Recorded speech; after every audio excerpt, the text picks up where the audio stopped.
This is Guardian Radio, your station for up-to-the-minute news, intelligent, interactive, and engaging conversation. 96.9 FM. The views and opinions of the hosts and guests are their own and do not necessarily reflect the position of the management and staff of Guardian Network.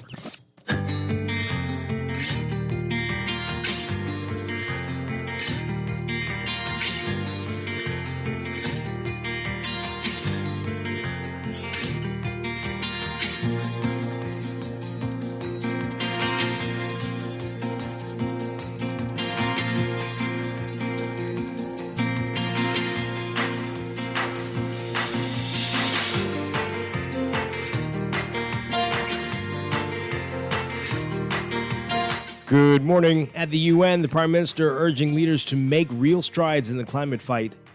Over 900 Haitian migrants picked up. And promotions halted. Recent public service promotions under review. It's all straight ahead this morning. I'm Dwight Strachan, and this is Morning Blend. Wake up, it's a new day. Wake up, it's a new day. It's the start of a new way. You know that it's there. It's the start of the end of the old way. Good morning again, Bahamas. It is Monday, September 27th, 2021. This is Morning Blend on Guardian Radio 96.9. Again, I'm Dwight Strachan. In a moment, Pamela Musgrove will be joining us. Also this morning, we've got another drawing of the Bahamas Vaccination COVID Raffle. Will you be the winners today? Stay tuned to find out. And later in Morning Blend Business, the electric car transition and transformation is in full gear. Easy Car Sales is partnering with Bahamas Development Bank and businesses on a very exciting initiative. They're going to be here to tell us all about that. It's all straight ahead, but first, it's time for the overnight, the latest breaking news from while you were sleeping, and the top national and international headlines this morning.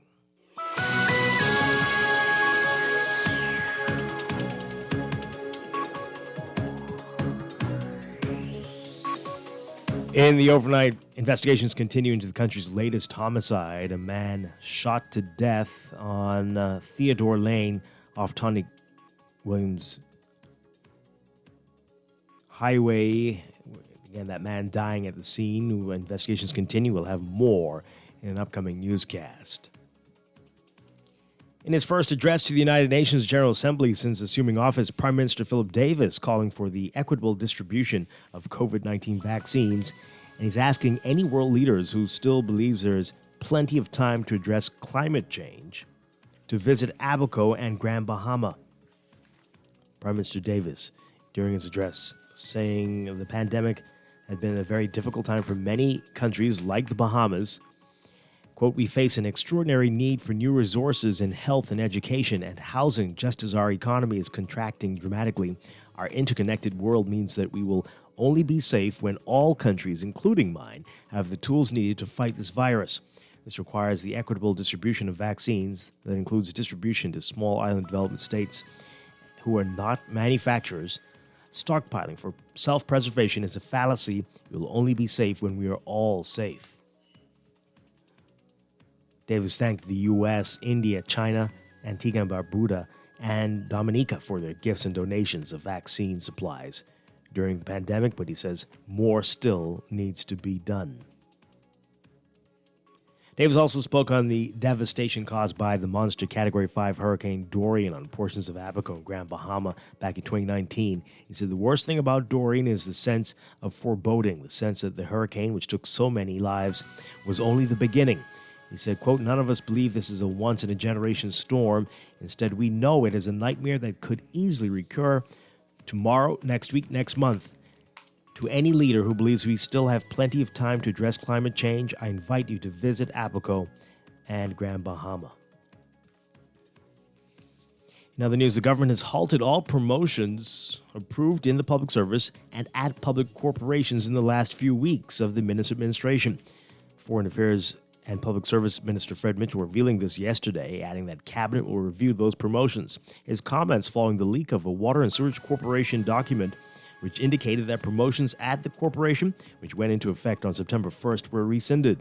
The communication dated September 23rd, noting that reference was made to a letter on September 14th advising of recent promotions. It says, quote, per directive received from the general manager, please note that all promotions effective September 1st, 2021 have been placed on hold pending further review. Additionally, your job status will revert to its previous salary and position. When asked about that document yesterday, Mitchell told reporters was that the actions in the last few weeks were seemingly an attempt, it appears, to put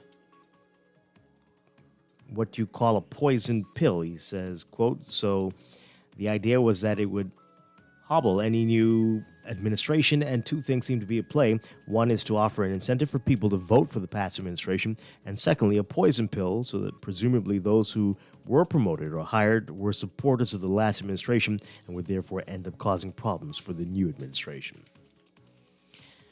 More than 900 Haitian migrants apprehended in Bahamian waters since Wednesday as Haiti continues to grapple with heightened political, economic, and social unrest.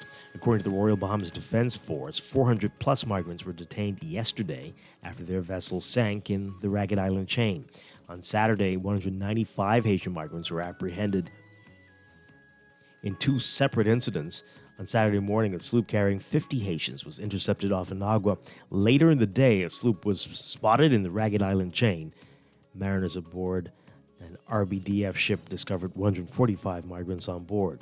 The Defense Force saying that on Thursday evening, while en route to Inagua with a group of 70 migrants who were apprehended earlier in the day, Marines aboard the HMBS Bahamas spotted another sloop just 5 miles west of Inagua with 151 Haitians on board. On Wednesday, authorities apprehended 86 Haitian migrants off Inagua. The more than 900 Haitian migrants detained in the 5-day period represented a clear uptick in such incidents. Bahamian officials indicated weeks ago that such an influx of migration from Haiti was expected.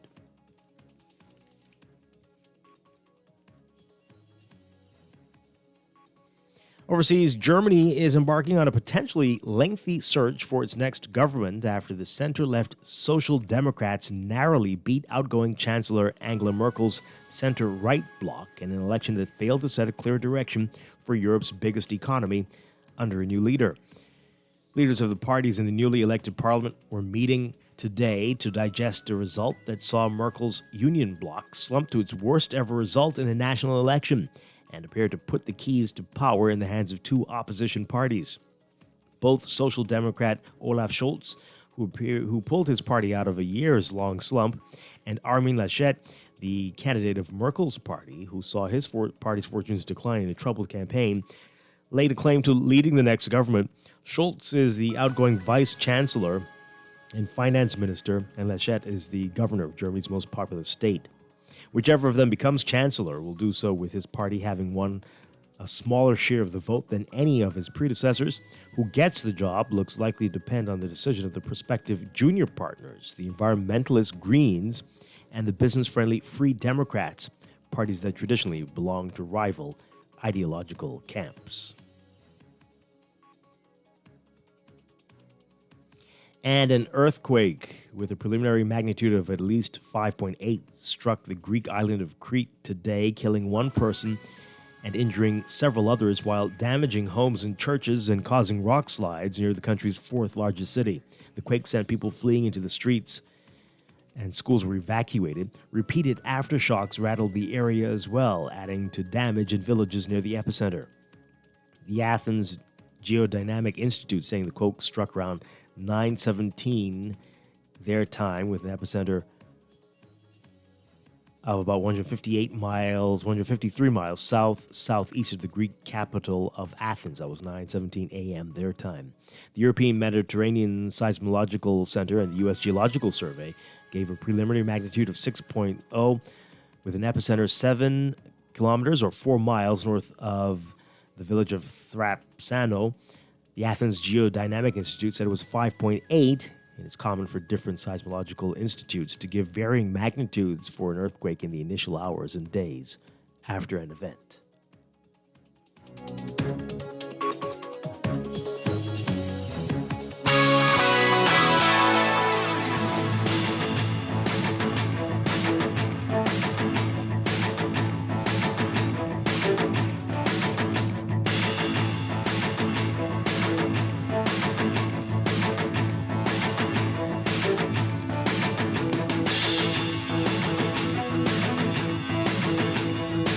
In sports, Bahamian Major League Baseball player Jazz Chisholm Jr. finding his swing again in his last two games after coming up empty in his previous three games at bat. He got 2 hits in each of the last 2 games against Tampa Bay Rays, but his Miami Marlins dropped all 3 games in that series over the weekend. The left-hand batter finished yesterday's 3-2 loss at the Tropicana Field in Tampa Bay, going 2 for 4 at bat and was left on base after both hits. His first hit in his game coming off an 80.8 mile per hour curveball that he sent to center field. The count was 1-1 as he picked up the single in the top of the 4th. But in any event, the Marlins eliminated from playoff contention now.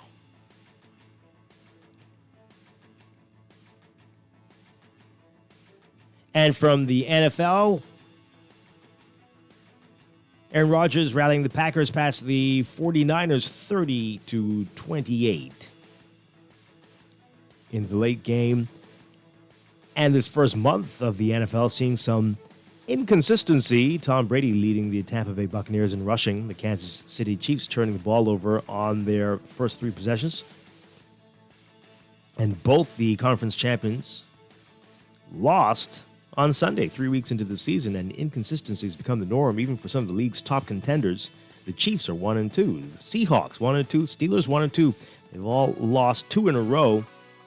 The Buccaneers would be 1-2 if it weren't for a last-minute field goal in Week 1. Same for the Packers, who needed Aaron Rodgers' heroics and a last-second 51-yard field goal to beat the 49ers Sunday night for their second straight victory after they were blown out by New Orleans in the opener. Many teams are feeling their way through September after most of their starters barely played in August. There are exceptions, though. The Rams held many starters out of exhibition games, and they're one of 4 undefeated teams, along with the Cardinals, Broncos, and Raiders. The defending Super Bowl champs, the Buccaneers, saw their weaknesses exposed by the Rams in a 34-24 loss. A depleted secondary couldn't stop a high-powered offense by Matthew Stafford, and Tampa's offense didn't give Brady much help. Brady threw 55 times and led the way on the ground with 14 yards and 1 touchdown. Meanwhile, Patrick Mahomes had never lost a game or thrown an interception in September until last week, until Sunday. Now the Chiefs have dropped 2 in a row, giving Mahomes his first losing record in the NFL. Mahomes threw a pick on the opening possession and another one with the score tied at 1:42 left that led to Justin Herbert throwing the winning TD pass. We'll see what the new month brings. That's sports, and that's the overnight. Time for your first look at weather.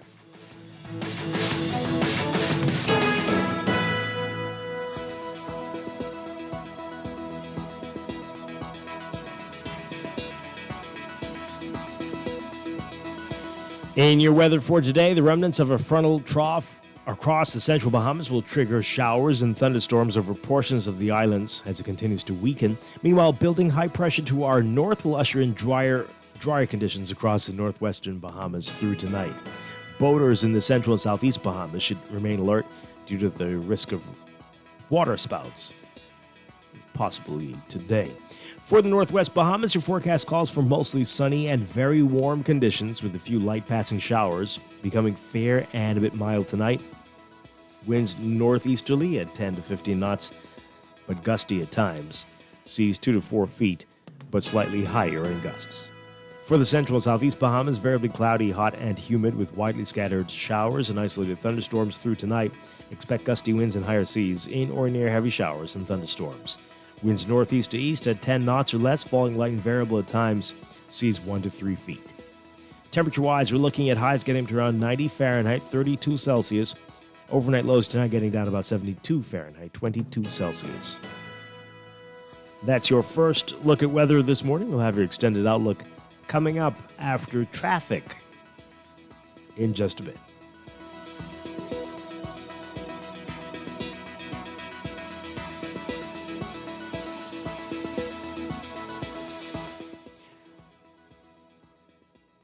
You're listening to Morning Blend. When we come back, we're discussing the day's top stories right here on Guardian Radio 96.9, your home for fresh news and smart talk all day.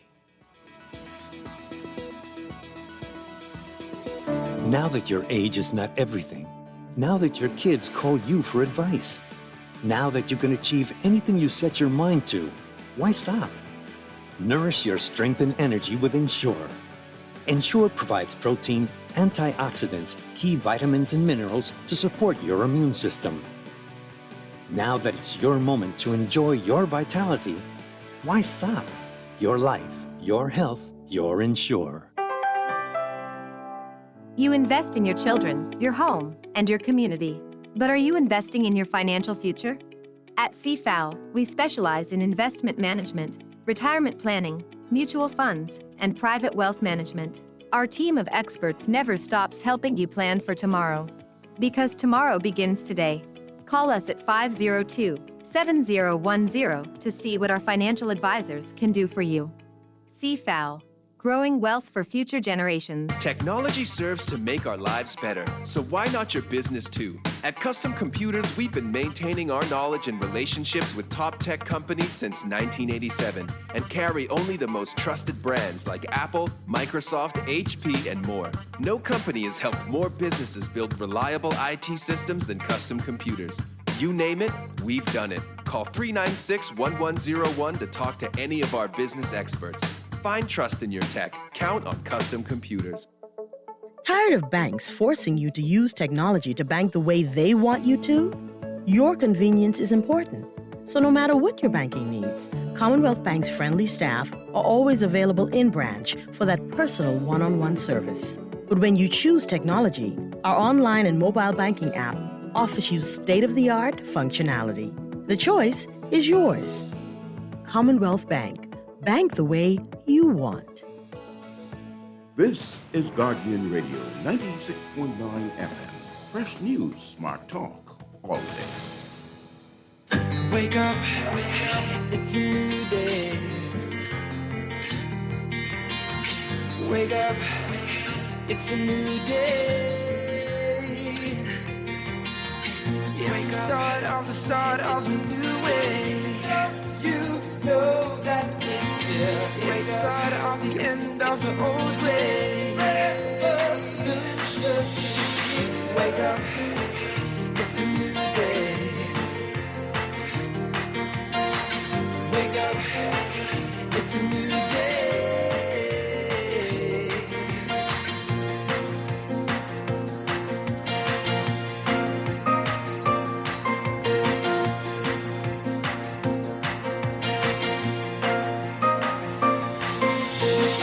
Wake up, it's a new day. Wake up, it's a new day. Wake up, wake up. Welcome back to Morning Blend here on Guardian Radio 96.9. We are streaming live on GuardianTalkRadio.com and on the Guardian Radio app for smart devices. We're also on your televisions on Cable Bahamas Channel 969 and BTC Flow Channel 612. You can tweet us at MorningBlend969 or Facebook.com/MorningBlend969. Text us on the Guardian Radio text line powered by BTC. It's 422-GR96, 422-4796, standard text rate supply. Coming up this morning, we've got more weather and traffic. And throughout the morning, we're going to be talking about what's in the news, a lot to get to that happened over the weekend. And in our 8 o'clock hour, we're going to be doing another drawing of the Bahamas Vaccination COVID Raffle. We're doing a drawing every day this week. So tune in and find out if you are the winners. That's going to be this morning in our 8 o'clock hour. Then in our 9 o'clock hour Morning Blend business, we are talking about the electric car movement, the transition, the transformation, and what the Bahamas Development Bank is doing to encourage businesses who want to go the zero emissions route, or route, as some of you say. We're going to get into that this morning. But first, it's time to talk about what else is in the news.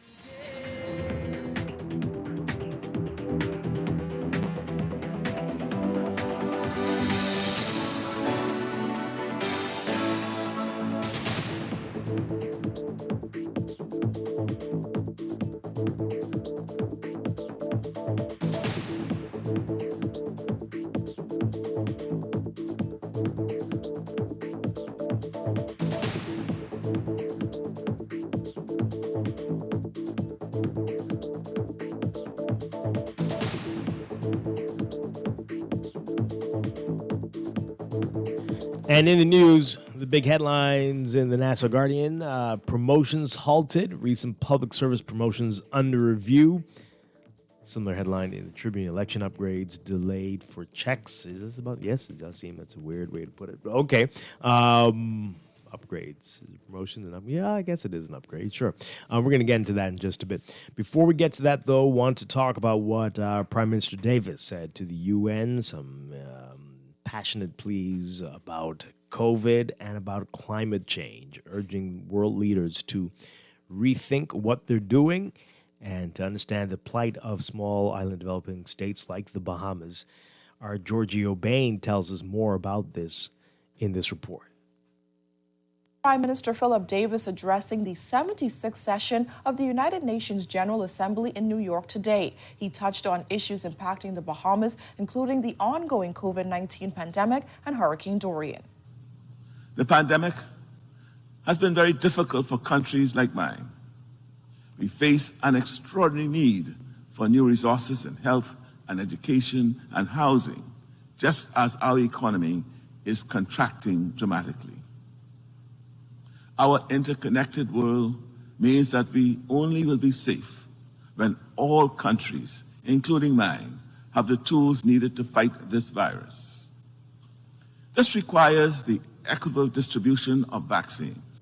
Davis asked member states to move away from stockpiling vaccines for self-preservation, stating that countries can only be safe against the pandemic if we are all safe. I wish to thank the government and people of the United States for their donations of vaccines to the Bahamas and the wider Caribbean region. This gift, alongside donations received previously from India, China, Antigua and Barbuda, and Dominica, will save many Bahamian lives. The United States has promised to donate 397,000 doses of the Pfizer vaccine to the Bahamas. In August, the Bahamas received its first tranche of 128,700 doses.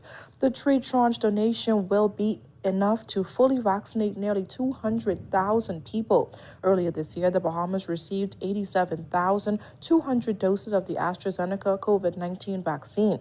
20,000 of the doses were donated by the Indian government and remaining were secured through the COVAX facility. While Davis thanked countries that donated vaccines to the Bahamas, he stressed that the country needs more help with acquiring vaccines. But this is still not enough. We need more. Our demand for vaccines has significantly outstripped supply. Along with vaccines, it is important that safe treatments and therapeutics are made accessible and designated as public goods. Davis assured member states that the Bahamas supports any move that will ensure equal vaccine distribution to curb the spread of COVID-19. The Bahamas joins those reiterating the need to fully fund the Access to COVID-19 Tools Accelerator and its COVAX facility. And we reiterate our alignment with CARICOM's call for the continued high-level engagement to urgently address equitable access to vaccines. Our Giorgio Bain with that report there.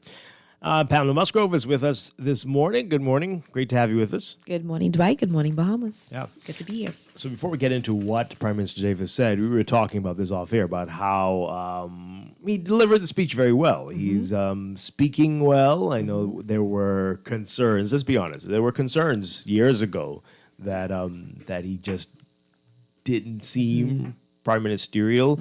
Mm-hmm. But he's showing us in the last few days that, okay, I think throughout the campaign, I think the strategy that was used was rise above the fray.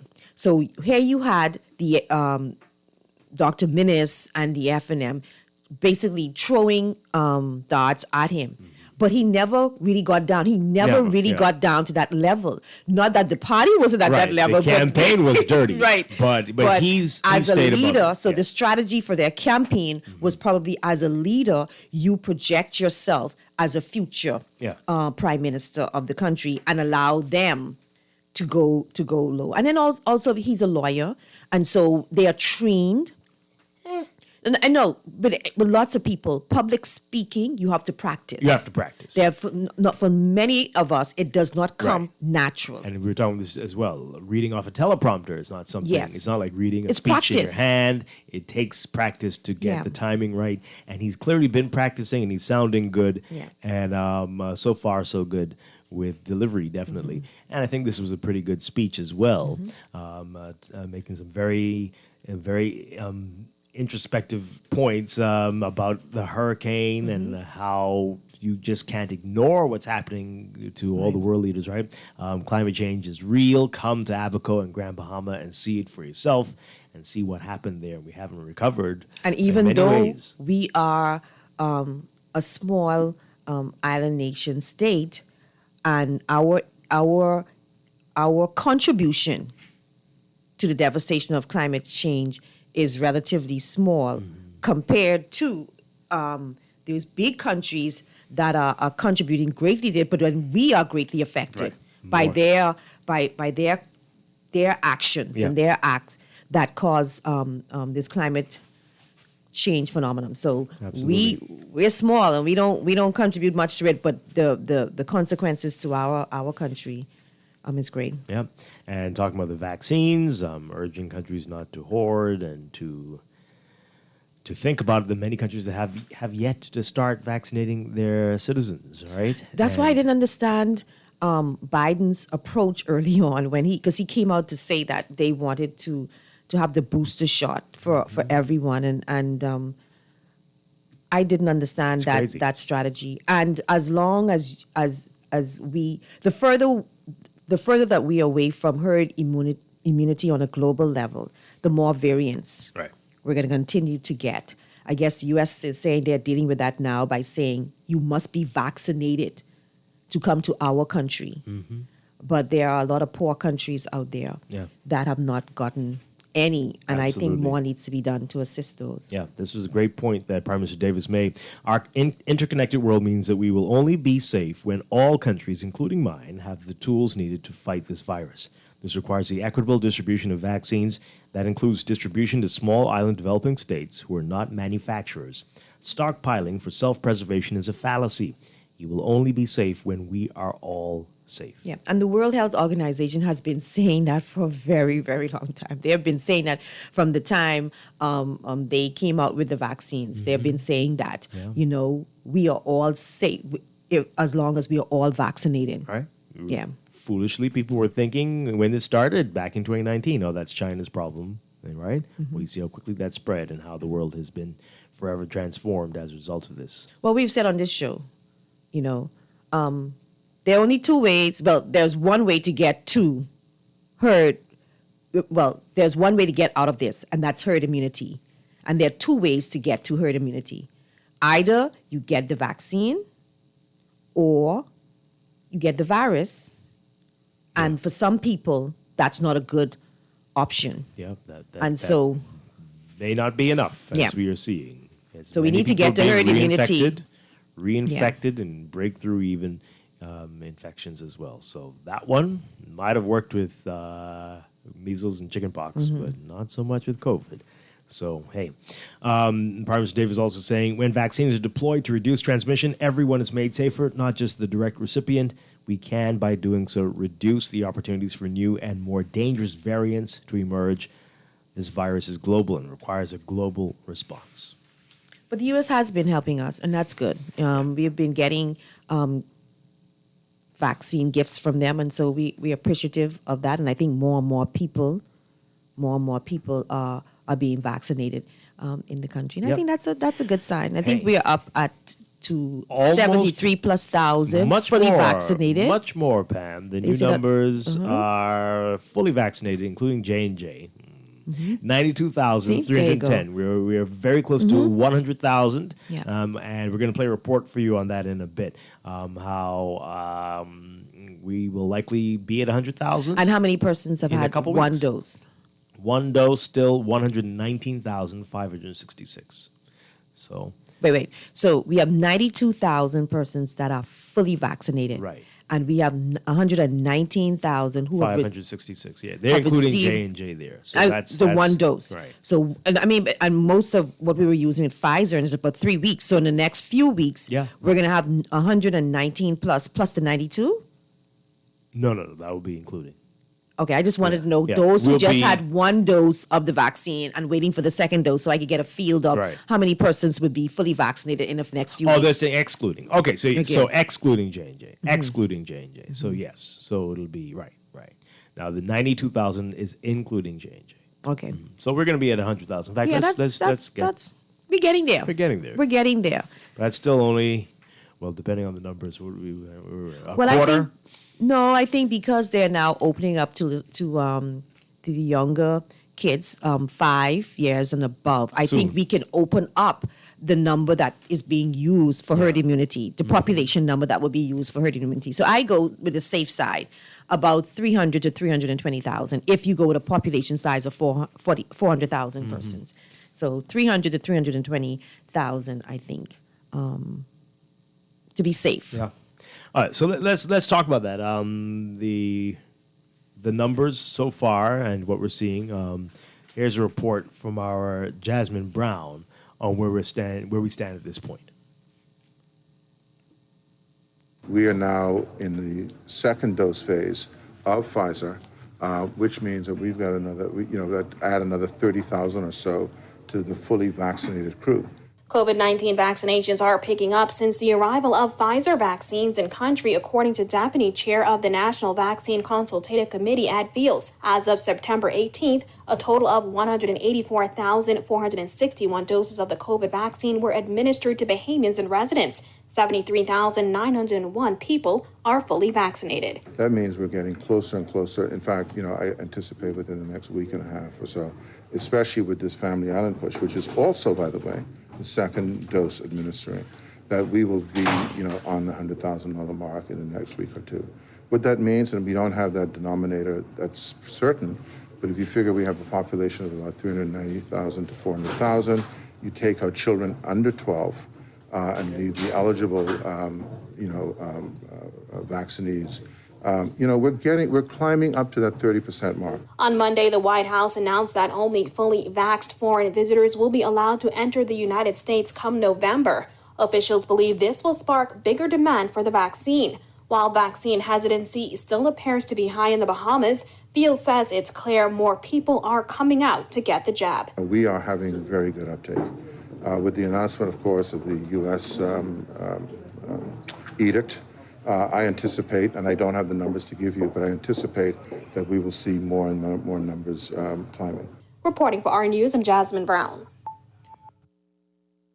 All right, so so positive signs there, and definitely that announcement last week will get a lot of people thinking, at least, if they're not going to be acting immediately on whether to get this vaccine. I hear people say that, but I think that it was a steady flow. I've always said this. You cannot talk about widespread hesitation. Yes, I know Bahamians, you hear people talking and some persons didn't want to take it, but you cannot talk about widespread hesitations when you're running out of vaccines. I never accepted that. And persons have been traveling, and I don't think you're going to have an excess spike in persons being vaccinated because of what the Biden administration has said. Bahamians have been traveling, and a number of persons went away to get the shot. Mm-hmm. A number of traveled to get the shot. And the numbers did go up after the choices opened up, right? After it was not just AstraZeneca anymore. Maybe one or two persons would be like, okay, they were already deciding to do it, and now that you did this, okay, let me go and get this done now. So you don't think it's going to have that much of an impact? People who wanted it already got it? Yeah, I think there are a number of persons who are considering it, because like in the report that I heard, there were persons who their reason was that they've seen persons around them dying, and they're a bit afraid. They have seen family members got the dose, and they're asking them, "Are you okay? Everything good?" So that is having an impact as well. So I just think it's going to continue to trickle in, and you have those persons who are against it. I mean, really against it. That they're not considering it. And then you have persons who are considering it. And then finally, something that may happen will pull the trigger for them to really get the shot. And maybe for a few, it would be the fact that you won't be able to travel to the U.S. Without it. Yeah. Let's get your views on all of this, folks. What do you make of it? 323-6232. 325-4316. 325-4259. Tweet us, Facebook us, text us, 422-4796. I've got quite a few of your text messages here this morning. Somebody's asking, how do you apply for the, how do you get into the raffle? VaxBahamas.com. VaxBahamas.com. If you are vaccinated, fully vaccinated, or partially vaccinated, even if you did it abroad, just enter there, and you will be entered to win. Put in all your information there, and you'll be entered to win in this partnership with the U.S. Embassy. And some great prizes up for grabs. We've been doing this for a number of weeks now, and we've got a few more weeks to go. So VaxBahamas.com. VaxBahamas.com. Okay. Dwight and Pam, what a waste of time and breath for our country and Prime Minister attending these UN meetings. Huh? What? Besides simply having the opportunity to speak at these events, nothing ever comes out of these sessions that's important to our country and country's interests exclusively. I don't think you're right there. No. That's not right at all. No, I don't think it's a waste of time. I don't know if it happened in the past, but what I would like to see, if not continue the way it happened yesterday, but continue in some other form, is that you should report back to the people. Mm-hmm. So when you travel on the country's dime, either it's a press release, or you tabled something in the House of Assembly, so we can have documented records of your time and why did you go and what came out of it. Well, there was a press conference as you got back. That's what I'm saying. I don't remember if it happened in the past. Yeah, not as often as it should have. Yes. Mm-hmm. So when the new contingent goes to Finland to check out their educational system, like we normally do, that should be either a press conference so the media can can record it, or it should be tabled in the House of Assembly because you're traveling on the country's dime. Yeah. And so you should need to be report back to persons of your trip. But to that texter, I mean, there are countries, people will be listening to that and saying, yeah, he's right, we need to do more. And so that's crazy. No, we have to attend those. It's an opportunity for networking as well, and to make your voice heard. I particularly like Mia Mottley's speech. I mean, she went right to the point. I've been doing this for a few years now, saying the same things over and over. Nothing happened. So she just say, forget all of that, and I'm going to tell you how I really feel. And she did it in a really diplomatic, nice way. So I think there are opportunities to make your voice heard, and they are recorded, and so I think it's a good opportunity. Yeah. World leaders listen and say, well, hey, we actually can help you with this, or other giant businesses around the world will say, yes, Bahamas, you're right. I have this. We can do this together. So lots of great things come from it. You might not see it tomorrow, but seeds are planted in these. That's a very cynical view to have there. They're good. And then I think what should happen as well, there should be transparency on the cost, how much these trips cost. So we as the Bahamian people can see that. And a part of our assessment, because, we are in financial straits. And while we believe that these things are important, we also want you to watch how you spend the country's monies as well. Mm-hmm. There's a text here. We'll get to those calls in a second. There's not going to be any herd immunity anywhere. It's a fallacy. All the scientists are acknowledging that now. Remember, Wells' prophecy for the end of summer was also false promises. Well, I mean, that name again, I don't know why we're even mentioning the name. This person says, Barbados' prime minister was also awesome. Did the prime minister thank the USA for their donation thus far? We must show gratitude. Yes, he thanked them and India and Antigua and Barbuda and China and all the others that have helped. They definitely did that. Okay, and we said that as well. Good morning, caller. You're on the air. Yes, good morning, Glenn. Boy, it's so important to note that our prime minister, he does have world-class leadership ability, eh? Mm. He's on the world stage, and this is where It has to happen for us. We need, of course, we need to see foreign policies, but you need to get it out there so the world can know exactly where the Bahamas is heading, because we've been heading into lockdowns too much now and not going up. So I am very happy and satisfied listening to our Prime Minister making his presentation to the global. And if locally, if we could just focus on, getting vaccinated, come on, man, let's just do this. And yeah, I think this is going to be great. By the way, now for you, my friend, Jupiter is moving out of opposition. Oh. All right? And now you're going to see how this all play out soon. But it still is in Aquarius, the water bearer. So focus with me now. So what does that mean? Well, what it means now is easier. Lots of rain? No. No. Whenever Jupiter is close, whatever you can do, you will do it better. Which means if you do evil, you will be good at it. Oh, if gosh. you do good, you follow. When it's moving away, then you have to fight hard now to be bad. So you said it's moving away? Right. It's moving out of opposition. Okay. All right. Mind you, Jupiter was the closest it's ever been during. And see now the Taliban is behaving with it. Well. It affects evil because that's Lucifer. Be careful with him. Okay. Thank you very much. All right, We're gonna have we should have a sponsored segment. We have an astronomy minute or something. Let's do that. You want to do that? Yeah, we'll talk. Sure, I'll do that. We'll talk. Okay. People are liking his prognostications. I don't know if that's what the right word is there, but okay. Good morning, caller. You're on the air. Yes, sir. Good morning to all. Hi. Good morning.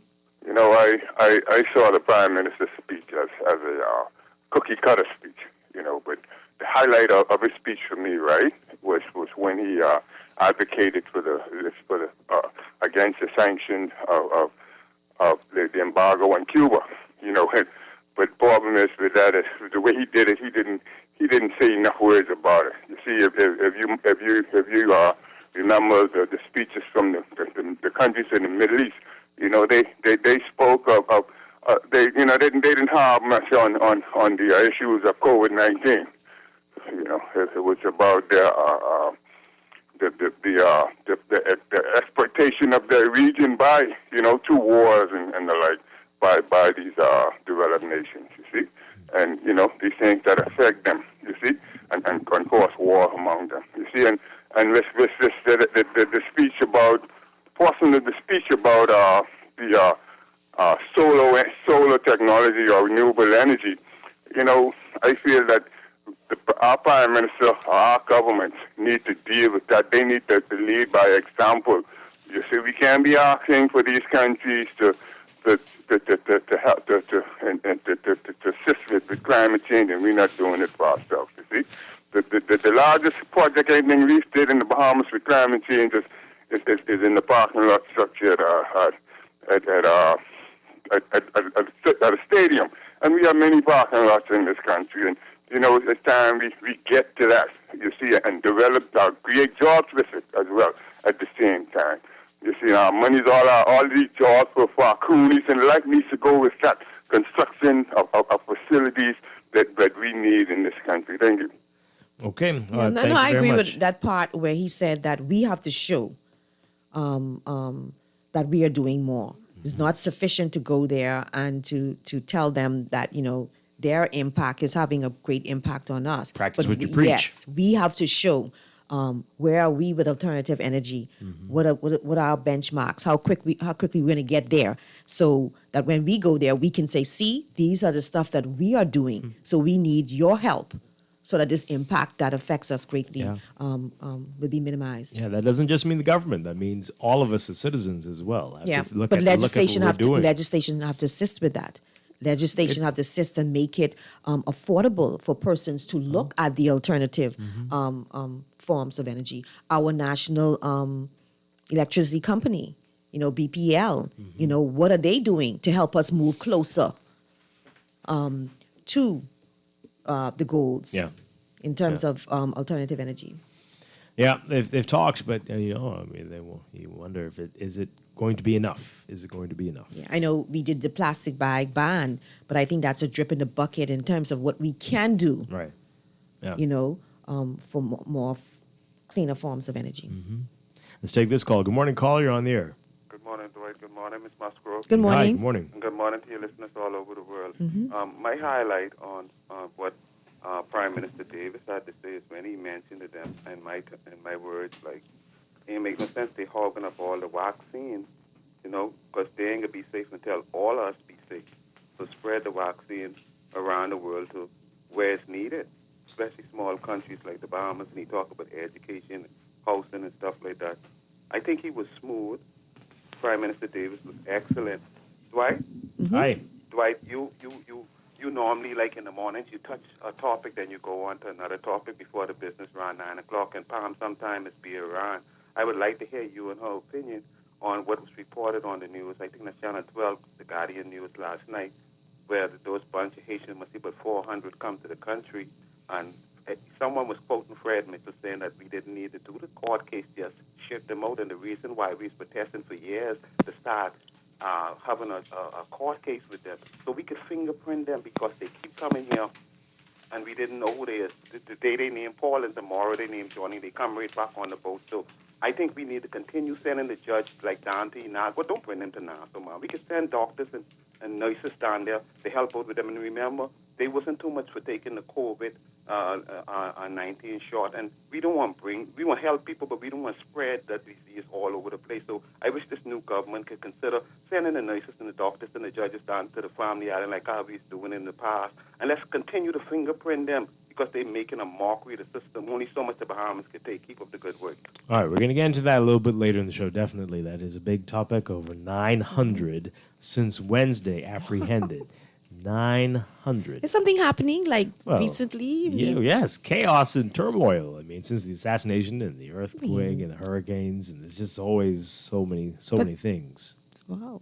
Yeah, but we predicted this was going to happen. Remember that after all of that, something was going to happen. You see what's happening in Texas, and it's just things are bad. Things are very bad. A couple more calls. Good morning, caller. You're on the air. Hey, good morning, Dwight and Palm. Good morning. Hi, good morning. Yeah, Dwight and Palm. Yeah, I really want to say congratulations too to the Prime Minister because it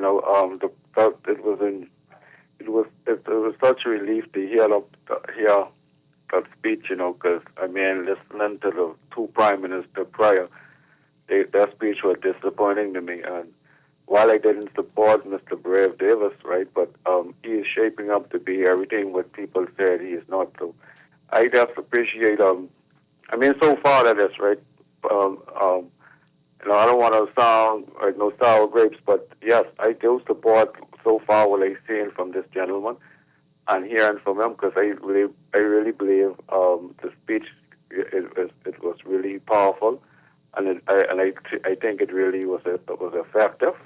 And what he was trying to, as far as reaching the people now, what the feedback is going to be, we have to wait to see that. But kudos, Mr. Prime Minister. I really appreciate that speech. Guys, have a nice day. Okay. Yeah. All right. Thank you very much. And I think, I don't know Mr. Davis personally, but I would think that anybody who aspires to that office should think about legacy. When you die, how are people going to remember you? Are they going to remember you for your contribution and what you did? And I think anybody who wants to be there, that should be the focus and not necessarily about I'm Prime Minister or I'm Minister. And that's all you're remembered by, in our history books.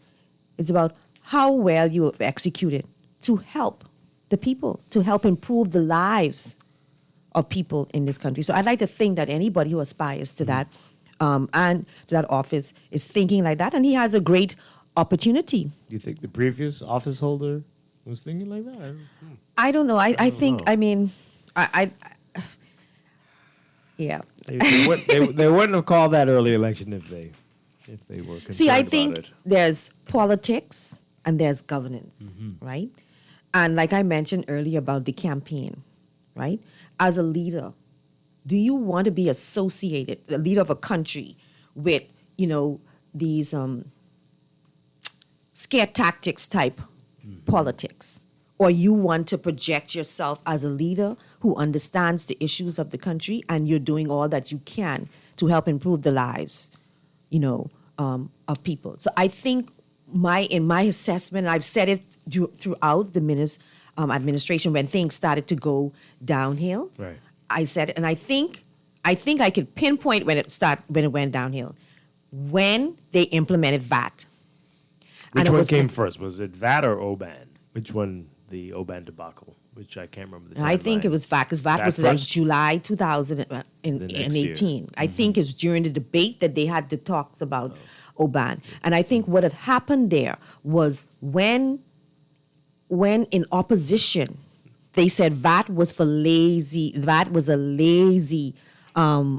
solution to improving revenues. And then people can play his recording after he implemented VAT without trying to reconcile that to the people, without feeling the need to come before the people and say, I know I said this, but this is why we are doing this. And I think I could pinpoint the beginning of Mr. Christie's demise was when he said that he would honor the results of the gaming referendum. Absolutely. And he didn't. So I want politicians and future politicians to see that when you make commitments and you go against them, this is what happens. Yep. Absolutely. So I think there's an opportunity. It doesn't take a rocket scientist to know that, though. I mean, that happens if you're a parent and you're right. You keep breaking these promises. Your friends, but you know, everything. Some parents would tell you, "I'm going to deal with you," but they never really, did it. And a child catches on to that and say, "Oh, they just saying that. Right. They're just saying that." But I think what happened. And then behaviors change. Yeah. Too, right? So it's the same thing. Yeah. And I think what happened is, what I get from a lot of the politicians, they have 20, 30, even 10-year type thinking. Yeah. They're not seeing that the population is evolving and we're becoming more exposed and we're going to hold them accountable. They're thinking we're the same people, a few years back, and they're being caught off guard. Yeah. Let's take this call. Good morning, caller. You're on the air. Good morning, President Day. Hi, good morning. The media has gotten some of the blame for the fall of the previous administration. But I don't think the media alone has undermined or, as it were, spoken down the government. Who's blaming the media? Who, the F&M? Because that would be the only ones who would be doing that. Well, correctly so. Okay, correctly so. Okay. Right. So, but I would want to ask the media to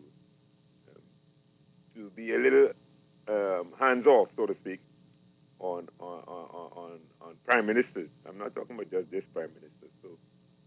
So I would want to commend the speech that was made at the United Nations. Wait, what does that mean, though? I was going to wait. I was going to finish and then even that. Let him finish. Let me come back to that. Because I don't know. Actually, no, because listen to me carefully. Before, there was a lot of person who was talking that the PLP coming back with Dwight Davis, the former deputy of the former prime minister, and so if we go that road, it's not going to be too long. The public also going to may pick up on it. So that's the reason. That's why I mentioned that much. I mean, everybody was saying that, right? But we're giving him a chance. This is a new government, a new day, and we're waiting to see how things are going. We're giving him a chance to prove himself. And as Pam says, if we see those signs, like we've seen in the past, of you not doing what you said you were going to do, then you will get what we do. And I think because we vote administrations out, because we vote them out, and a lot of it has to do with the personality of the leader. And because they were voted out, this was the next option. And obviously, a large number of persons decided, you know what? I'm not interested they weren't interested in the current prime minister. They probably weren't interested in the option.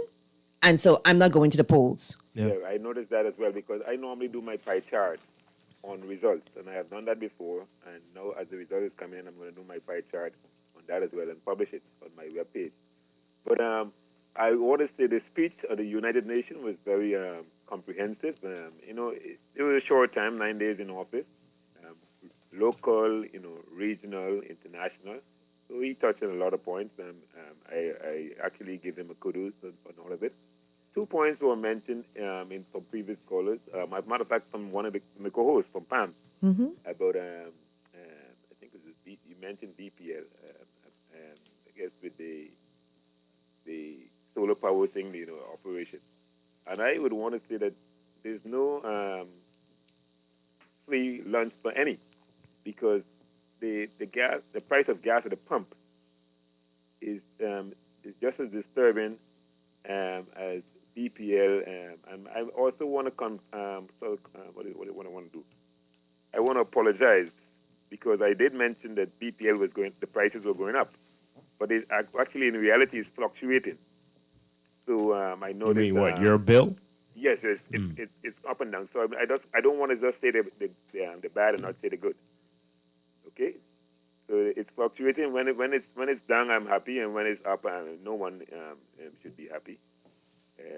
And last, I want to leave with a question: what disease exists in Haiti or anywhere in the world that doesn't exist in the Bahamas? I don't know. Do you have an answer? Because no, I don't. I don't. But I'm referring to the influx of the Haitians, which one of your callers mentioned about the judge going down there and fingerprinting them, which I think that was a very good idea. But I think it was mentioned about some pathogens that exist in Haiti that is not existing here, and someone this morning? I know. No. It came in the news. It came in the news over the weekend. Wow. And for that reason, we must be. We need to be mindful and be careful, and That's bizarre. But I know a lot of people are concerned about the vaccination rate in Haiti, and that people might bring COVID. So that's been a concern. Yeah. That's true. And America hasn't achieved 70% of their data. That's around 50-something percent nationwide. Yeah. Okay. Thank you very much. You're welcome. Appreciate it. We mentioned about BPL. Of course, the fuel hedging, we've noticed it. The bills are not as high as they've been. So let me ask you a question. If your bill looks relatively lower, but if you look at BPL's financial statement and you see there's a great deficit, they're struggling. Are you happy? Hey, man. Yeah. Okay. I mean, that's a big problem. That's a big problem. But my bill is low. Why shouldn't I be happy? But how do my bill is low, but BPL is struggling. Oh, dear. Okay. No. But see, if that was a commercial bank, then that would be one thing. But how do we close that deficit gap? I don't think it's any different. Taxes. Yeah, but no. So are you gonna lose sleep over it? Your bill is lower. I guess it's more immediate. They're falling apart. But your bill is lower. Right. So my thing is, if you're telling me my rate is going down, do you lose sleep over it, Pat? Huh? Are you concerned? Are you like, hey, this bill's great, but I know they're on the verge. I know that's my point. We don't think of it like that. But at the end of the day, if our bill is just looking lower because they're not doing something on the corporate level and their deficit is widening, we still have to pay for it. Taxes. When that happens, we replace them with something else. So my point is, we have to fix the company so we can have lower bills. And even if we just break even, that would be less taxes that we, the Bahamian people, have to pay. Okay. So that's my point. Well, that would be great. That's my point. That would be, but in the meantime, my bill is lower. And then another point on the media. Politician needs to know that the media is their connection to the public. And so they should try to play that to their advantage. Yep. You don't cut off the media. Yeah. Say that again, please. Yeah. Say that again. So do not cut the media off. Because that's your connection to the public. And so if you're not acting right and the media gets up there and report it, then the public is going to see what is being reported. So they should use the media to their advantage. Even be transparent. Even the media houses that you don't like. Yeah. Right? Yeah. That you don't do that. No. Come and make your case. Yep. Explain yourself. Don't cut them off. Yeah. Not that there was anything intentional done by the media. It's just that, well, obviously you don't speak to us. Yep. And what can we do? And Bahamians are smart. Your voice won't be heard. They know when people are just siding with a group because they are supporters of that group. I get the impression that Bahamians want objective reporting, and they will make up their minds. Absolutely. Let's take a break. When we come back, a lot more of what's making news on this Monday morning, final Monday of September 2021, Pam. Wow.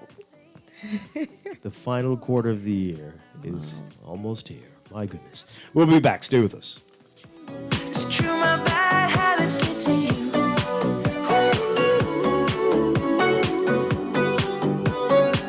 My bad habits get to you.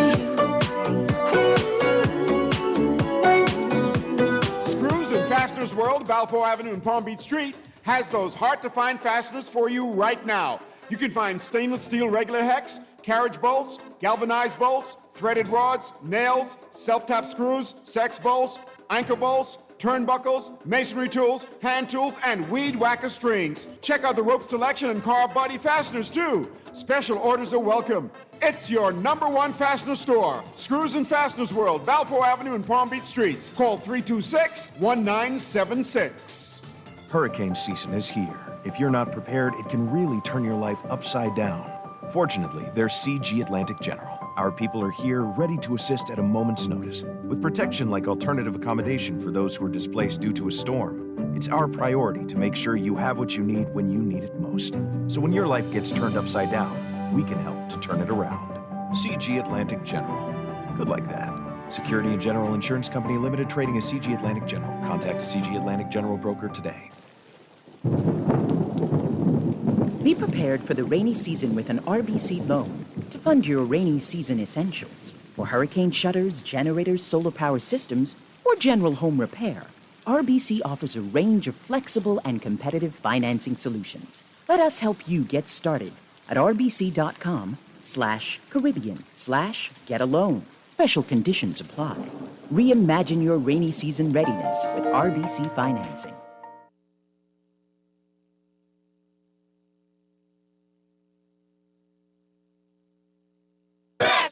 No delays. Best rate, no delays. BTC gives more savings on the best fiber internet. It's super fast with super savings in every package. Compare and see for yourself. Enjoy up to 150 megabits per second plus 157 TV channels and unlimited home phone minutes for only $99.99. Best rate, no delays. Visit a BTC store to sign up for the best internet experience on the Bahamas' best fiber network. Conditions apply.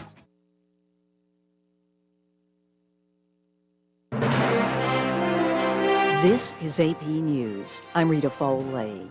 There's a test vote today in the Senate on keeping the money flowing and averting a default. But the AP's Julie Walker says this Coronavirus isn't update. easy. I'm Rita Foley with an AP News Minute. The head of the CDC says she knows there is some confusion now about who should get a COVID-19 vaccine booster. Dr. Rochelle Walensky says they are evaluating the science in real time. Many parents have been wondering when their young children might be able to get their first COVID shot. The AP's Ben Thomas. Pfizer is getting closer to having a COVID-19 vaccine available for young children. CEO Albert Bourla tells ABC's This Week it's a question of days, not weeks, before Pfizer and German partner BioNTech submit data to U.S. regulators for federal authorization of a COVID-19 vaccine for children aged 5 to 11. Pfizer said last week its vaccine works for 5 to 11-year-olds with a much lower dose than used for anyone 12 and older. Pfizer CEO Bourla also told ABC's This Week that he thinks we'll be able to get back to what he called normal life within a year. I'm Rita Foley.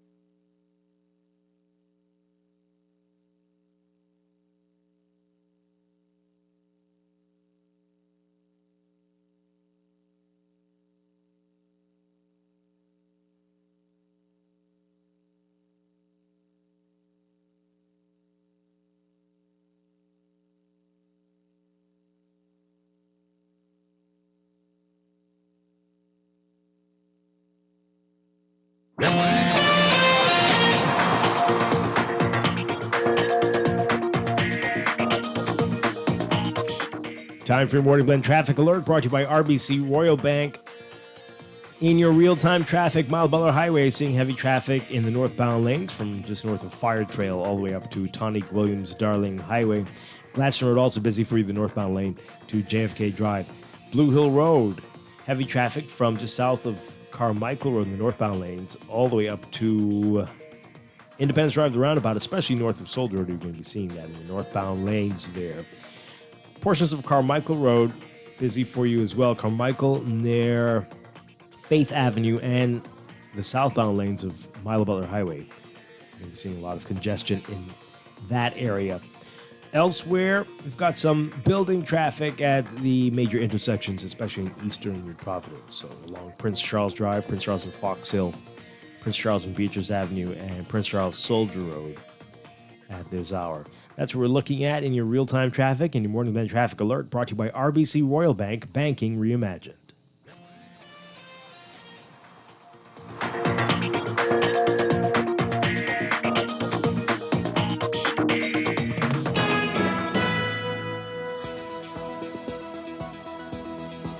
Time for another check of your weather for today. We've got the remnants of a frontal trough across the central Bahamas that will trigger showers and thunderstorms over portions of the islands as it continues to weaken. Meanwhile, high pressure to our north will usher in drier conditions across the northwest Bahamas through tonight.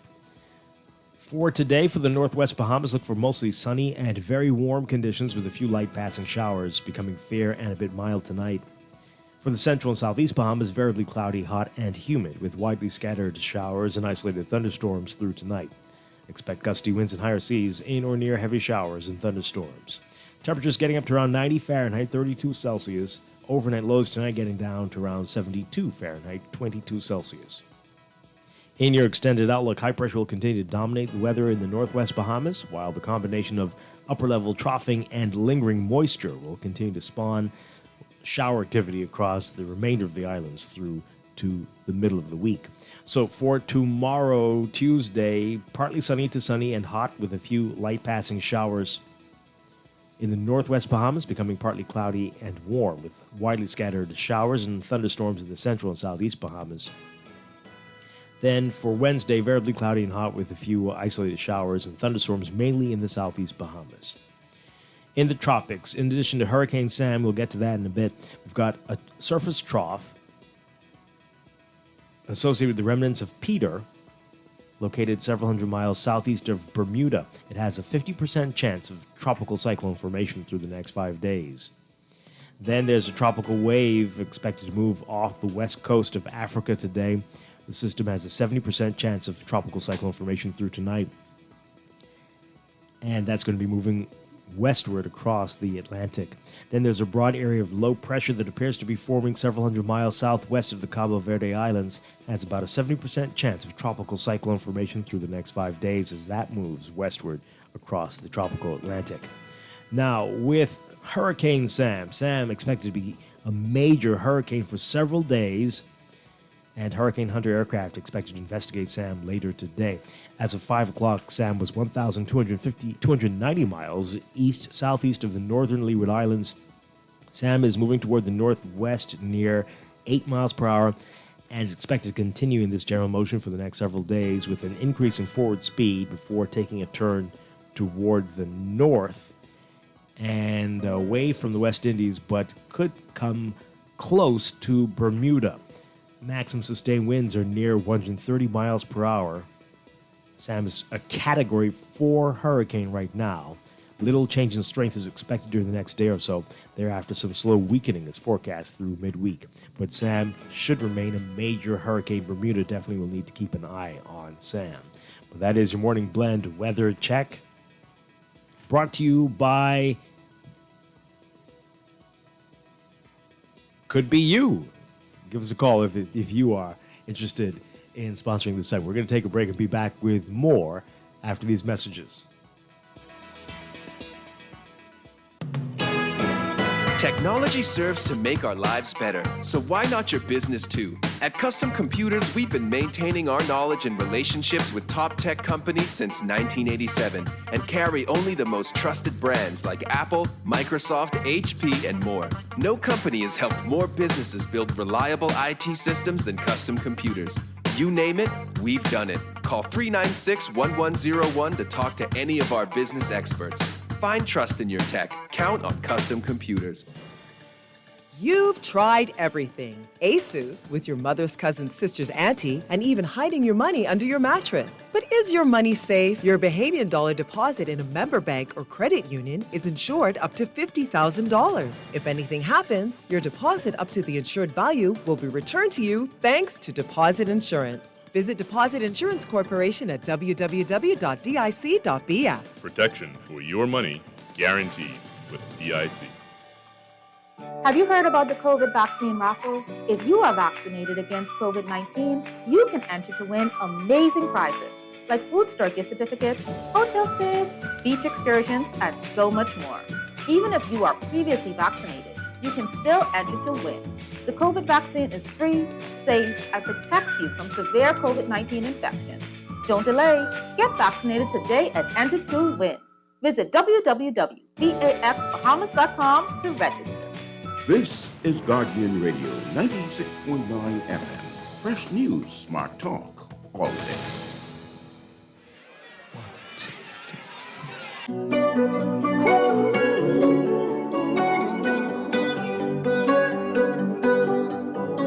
Every time you come around, you know I can't say no.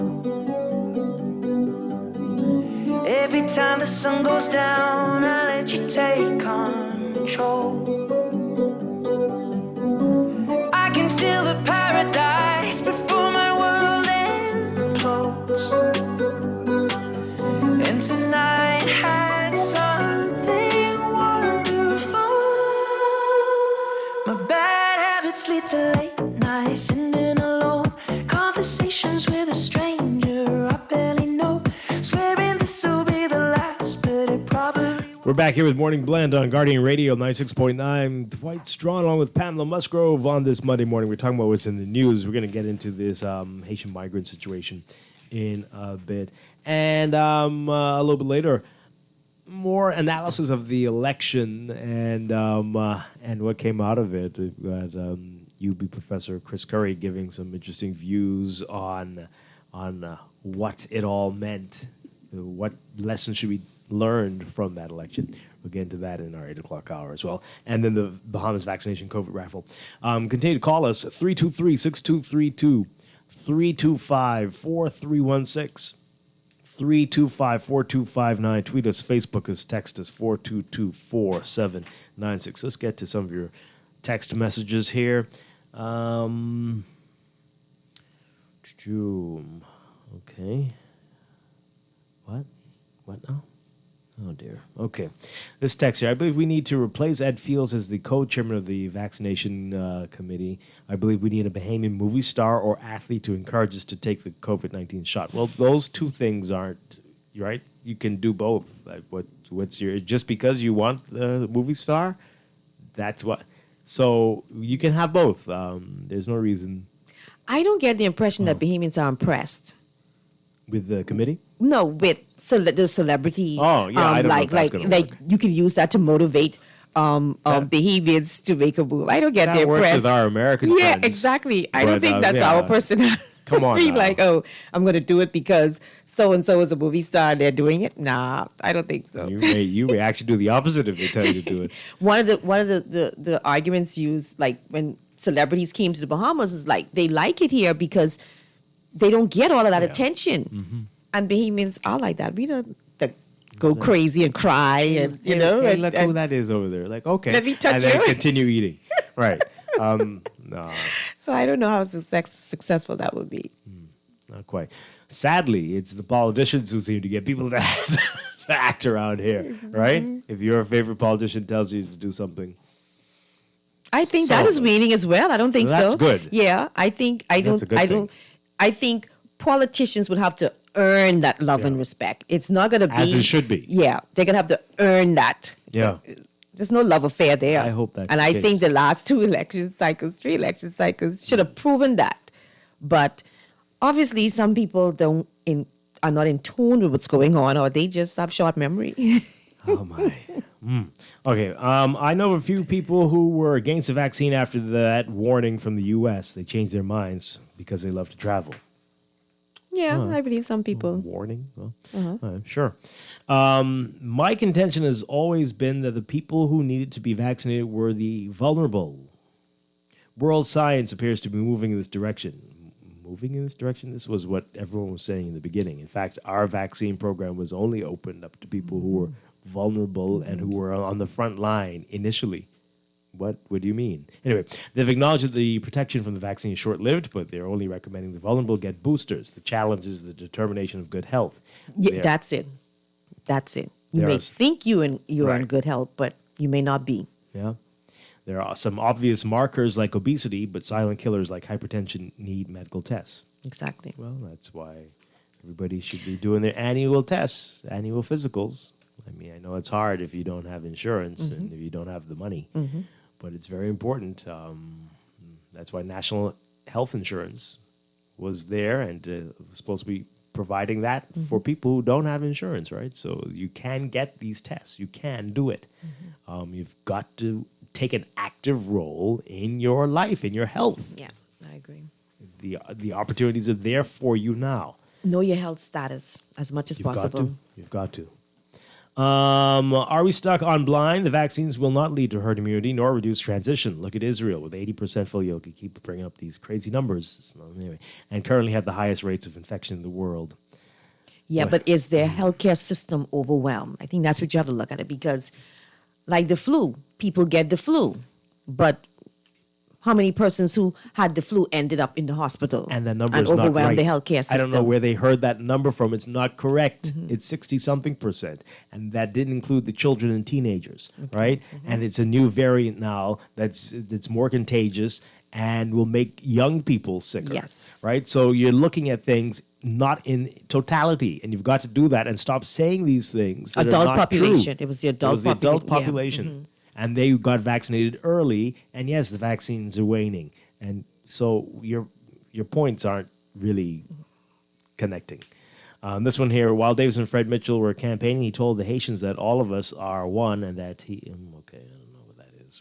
We'll talk about that in a bit, though. I was not a brave Davis fan, but after watching the UN speech, he made me so proud. He did very well. Go Brave. Okay. We'll have more after the break. This is Morning Blend on Guardian Radio. Can't say no.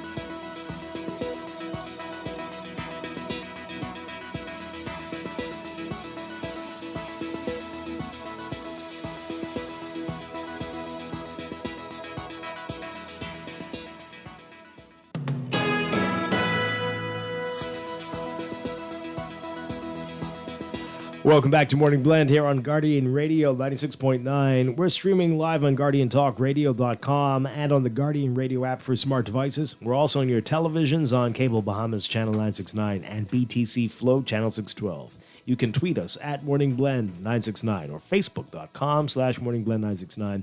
Text us 422-4796. And now at 8:22, time for another check of your weather for today, brought to you by Bahamas First Insurance. We've got the remnants of a frontal trough across the central Bahamas that will trigger showers and thunderstorms over portions of the islands today as it continues to weaken. Meanwhile, high pressure north of us will usher in a drier conditions across the northwest Bahamas through tonight. For the northwest Bahamas, look for mostly sunny, very warm conditions with a few light passing showers, becoming fair and a bit mild tonight. For the central and southeast Bahamas, variably cloudy, hot, and humid, with widely scattered showers and isolated thunderstorms through tonight. High temperatures getting up to around 90 Fahrenheit, 32 Celsius. Overnight lows tonight getting down to 72 Fahrenheit, 22 Celsius.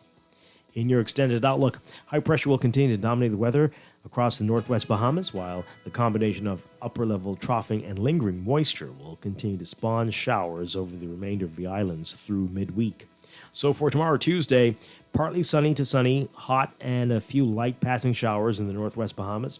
becoming partly cloudy and warm with widely scattered showers and isolated thunderstorms in the central and southeast Bahamas. Wednesday, variably cloudy and hot with isolated showers and thunderstorms, mainly in the southeast Bahamas. In the tropics, quite a lot going on. We're watching quite a few areas, including Hurricane Sam. More on Sam in a bit. We also have a surface trough associated with the remnants of Peter, located several hundred miles southeast of Bermuda, that has a medium or 50% chance of tropical cyclone formation through the next 5 days as that system migrates northeastwards. Then there's a tropical wave expected to move off the west coast of Africa today. It has about a 70% chance of tropical cyclone formation as it moves westwards across the Atlantic. And then there's a broad area of low pressure that appears to be forming several hundred miles southwest of the Cabo Verde Islands that has a 70% chance as well of formation through the next 5 days as that moves westwards across the Atlantic. As you said, there's Hurricane Sam, expected to become a major hurricane for several days. As of 5 o'clock, Sam was about 1,290 miles east-southeast of the northern Leeward Islands. It's moving towards the northwest at 8 miles per hour, and that's expected to continue for the next few days in that general motion, and with an increase in forward speed beginning on Thursday. Maximum sustained winds are near 130 miles per hour, and Sam is a Category 4 hurricane right now. Little change in strength is expected during the next day or so, but some slow weakening is forecast through midweek. Sam should remain a major hurricane, though, and could be an issue for Bermuda by the end of the week. But that is what's happening in the tropics. That's your morning blend weather check, brought to you by Bahamas First Insurance. What's first for you comes first for us.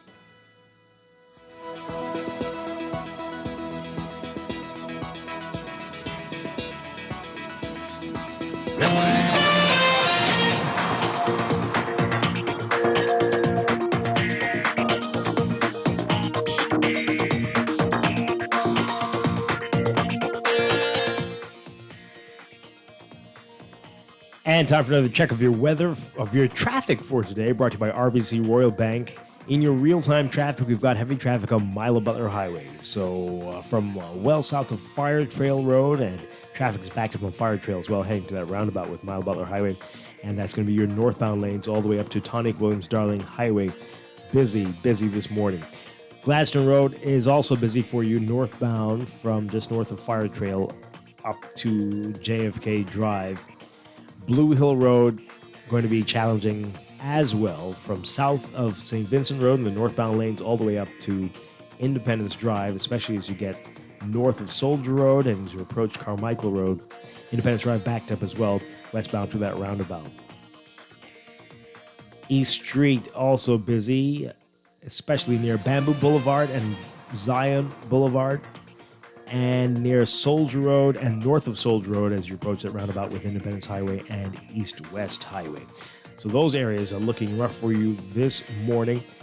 Elsewhere, we've got in eastern New Providence at the major intersections along Prince Charles Drive and Robinson Road, and northbound on Marathon Road to Wolf Road. You can see the heavy traffic there. That's what we're looking at this hour. That's your real-time traffic and your morning blend traffic alert, brought to you by RBC Royal Bank. Banking reimagined.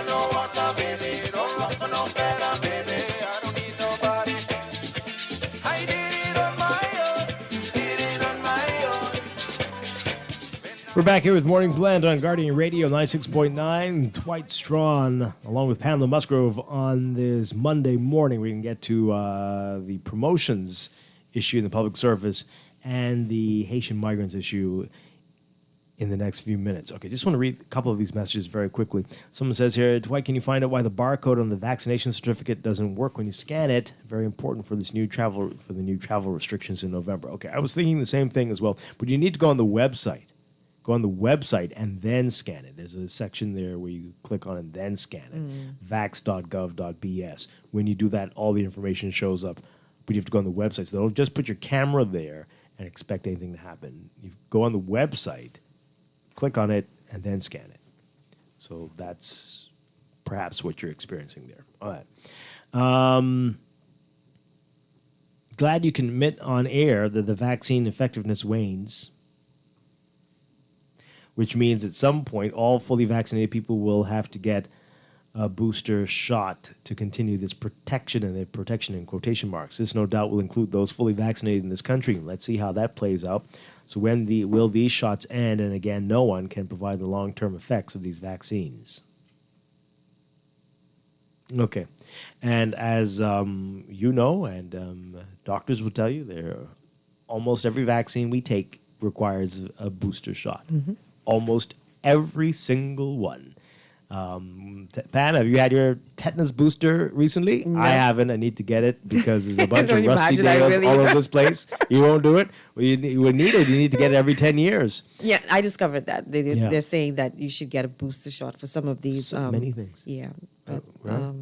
I don't know. Hey, I'm looking at it. I want to. Before I got my COVID shot, I never took the flu shot. Yeah.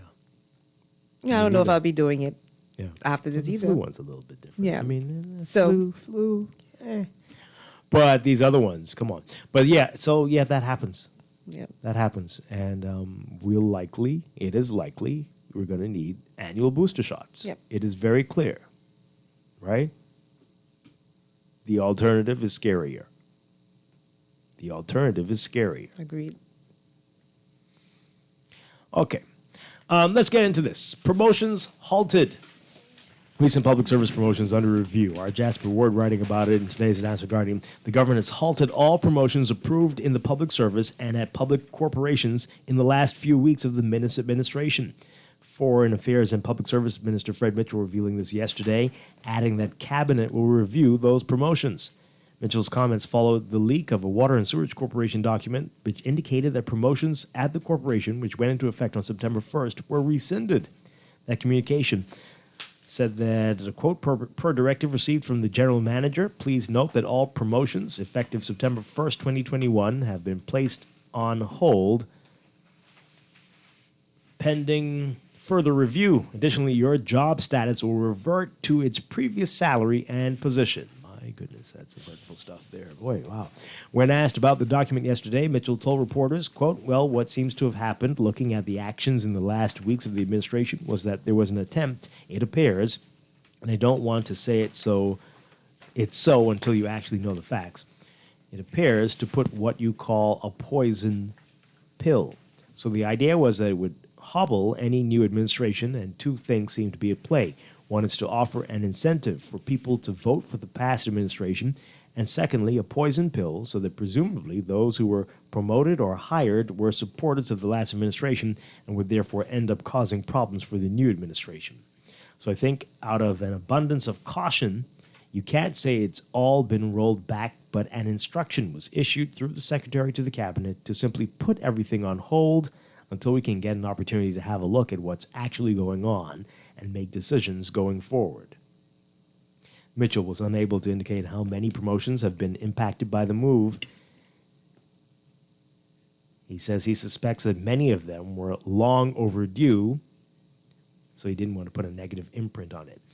But he said, quote, but I think just out of an abundance of caution, it was decided to do that, and that applies to both the public corporations and the public service itself.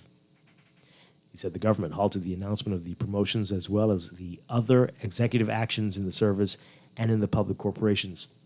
Mitchell said a report will be given to Cabinet about the numbers and the range of actions before resuming any public announcements. He says he hopes Minister of State for the Public Service, Pia Glover-Roll, will bring a paper to Cabinet on Tuesday on the matter. He says he does not want people's lives to be put on hold. Okay, let's get your reaction to this. You know, during my travels after the election, you talk to persons who didn't vote, and when asked why, they said they felt that nothing was going to change because these two major political organizations tend to just be mirror images of themselves. Same thing every 5 years. And I remember after the 2017 election, the then Minnis administration came in power saying that a lot of persons were given contracts a couple of weeks prior to the election. Yes. And there was supposed to be legislation put in place to prevent that. Right. That was a big deal. Only to now being accused Doing the exact same of doing the exact same thing. And this is why I could understand why some people decide, you know what?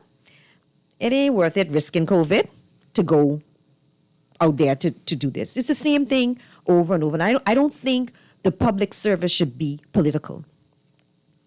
I think there should be guidelines, there should be key indicators that are assessed, and if people deserve the promotion based on that, based on meeting the guidelines, then they should get the promotion. It shouldn't be cabinet looking at a list to determine who should be promoted. But maybe overall, in terms of the amount, can we afford that now? Right? And I think that's a grave challenge for our countries. Like, we're doing the same things over and over every 5 years, and we're obviously not getting better because we are now $10.3 or $4 billion in debt. We had stagnant revenue growth, so we are actually deteriorating with all of this back and forth. Just Sad. deterioration. Yeah, very sad. Same thing over and over. Yeah, what happened to that? Remember, as you say, that was a big discussion. That was a big talk. But well, that's one of the reasons why the former prime minister is not in power, Right. and it's some people are just blind to that fact. You One know, of the promises, the many promises that he didn't fulfill. You know, someone says if you keep giving promises that you don't fulfill, then you're just a liar.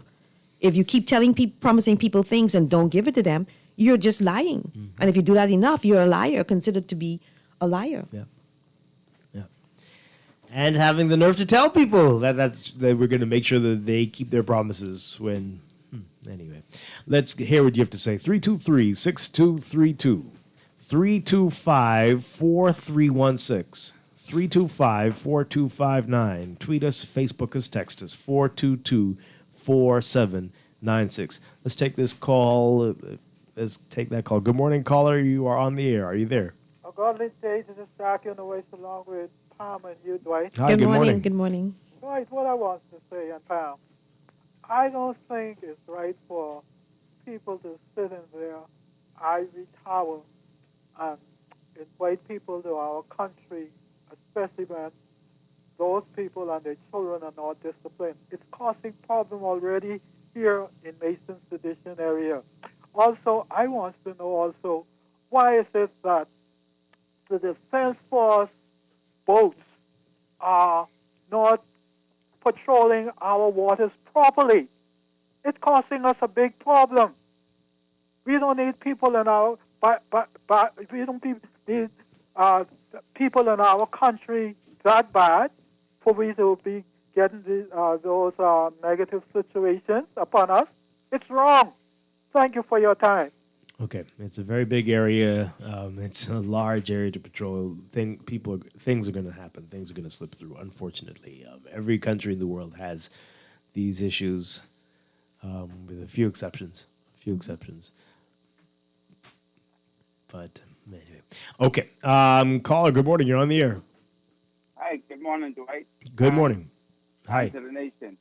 Good morning. Dwight, first let me congratulate the Prime Minister for such an awesome job at the UN and the speech that he did. He represents the Bahamas as a real statesman, and we want to say thank you to him, that we appreciate it. But secondly, as the former Prime Minister started with all sort of confusion in his camp, that's the same way he ended. You know, the former Prime Minister makes a lot of issue about things that they do. If you see it's something that they're doing, they try to throw it on the other person before it is talked about on them. So they try to put it on somebody else first. But that administration, Dwight, did a lot of damage to this country. And not to dwell on that, but the fact that they're still continuing on in that vein and everything. You know, people said that there's no difference between the two administrations.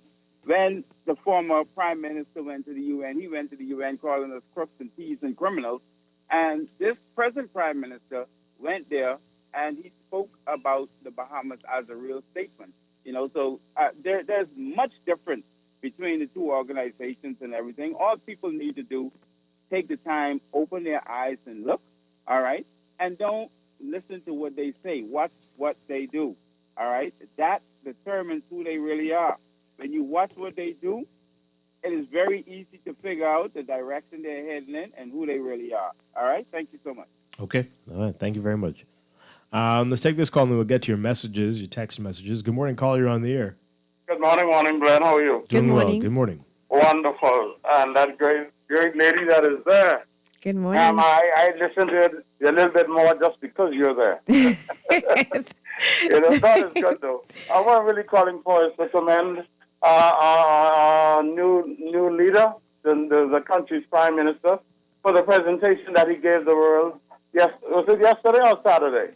Saturday. Yeah, he did an awesome job, an awesome task. At least he didn't tell us that there are a lot of criminals here and stuff like that. He didn't talk bad about his country, but he asked for the help that we needed. Okay? And then there are migrants that are on our borders that is coming in.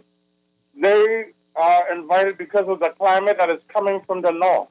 Okay? This is not their place of destination. It's like a transit. Okay, Mr. Davis is asking for some. Hello? For some. I don't think that's right for all. I think some would love to get here. Do you think they're coming here? Some want to come here. You think so? Oh, yes. This is a great place. Great place for them. It is a great place, but there's not enough for us, though. Oh, but they'll do okay.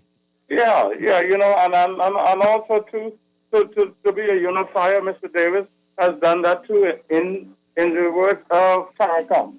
You know, and I thank him. And I also promise to the rest of our country that much more is coming from this cabinet, okay? Because it's not a one-man cabinet. And the day that they forget that inner city, those people on the Rhode Island, then that's the day you begin to remember that it's time for them to leave office. Mm-hmm. But I'm sure he wouldn't do that. Mm-hmm. Okay? Thanks again, Tom. Thank you. And a great Thank week you. to you. Thank All you. right. Okay. Thank you. Thanks a lot. Another call. Good morning, caller. You're on the air. Morning, Dwight. Morning, Pam. Good morning. Good morning. Very interesting conversation this morning. Two quick points I would like to make. Firstly, to the previous caller, a lot of the migrants from the South, our brothers and sisters, many of them want to reside here. Why?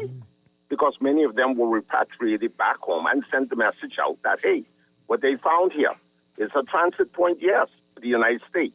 But many of them would prefer to be here in the Bahamas than to remain in Haiti. So we must be very cognizant of that. Yeah. The second point I'd like to, with the amount of monies that the Bahamas government, successive governments, have borrowed from the IMF, the World Bank, and so on and so forth, you don't think by now that our defense force would have been more fortified with the necessary tools that we need to combat those that infiltrate our borders? I mean, yes, the helicopters are very expensive, especially the type for border control and everything. But with the amount of monies we have borrowed, at least we should have made some agreement with our friends to the north, the Americans, to purchase one or two on either a lease agreement or a lease-to-own agreement. Something has got to be done. So I just wanted to put that out here into the airwaves to have our Bahamian people think, we are going to pay all this money back. Are we getting the benefits for the monies borrowed? Thank you for taking my call. Okay. Well, thank you very much. And we'll take this call. Good morning, caller. You're on the air. Hi, good morning. I want to speak on the promotions part and the canceling of promotions. Yes. I'm an employee of the Water and Sewage Corporation. Been there this year, make 30 years since I've been there. And unfortunately, the political interference in the corporation has been there I've been there at the corporation. But this time around, was the worst ever excessive behavior by the former executive chairman of the corporation, Adrian Gibson, and their supporters, some inside the corporation, some former employees of the corporation, okay? They put out promotion lists the Monday before an election. That night, it got to some staff members. When I arrived to work that Tuesday, after that, the Tuesday before the election, I went down to a part of the compound, and I saw a lot of young guys standing outside, and everybody looked so sad, right? When I walked out the car, they say, "Hey, Robbie, you on the list?" I didn't even know what they was talking about. The promotion list. When I come to find out, they had put out a promotion list. They had, I think, but 3 promotion exercises under the last government at the Water and Sewage Corporation. And every promotion list they put out, some of the same set of people was on the list getting 2, 3, and 4-step promotion. Some people got 5-step promotion in less than 5 years, whilst others who've been to the corporation, slaving, working, contributing to the corporation, couldn't even get 1-step promotion. Persons who just came to work to the corporation in the past 4 years jump over senior staff who trained them because they was related to persons on the board or had some political connection.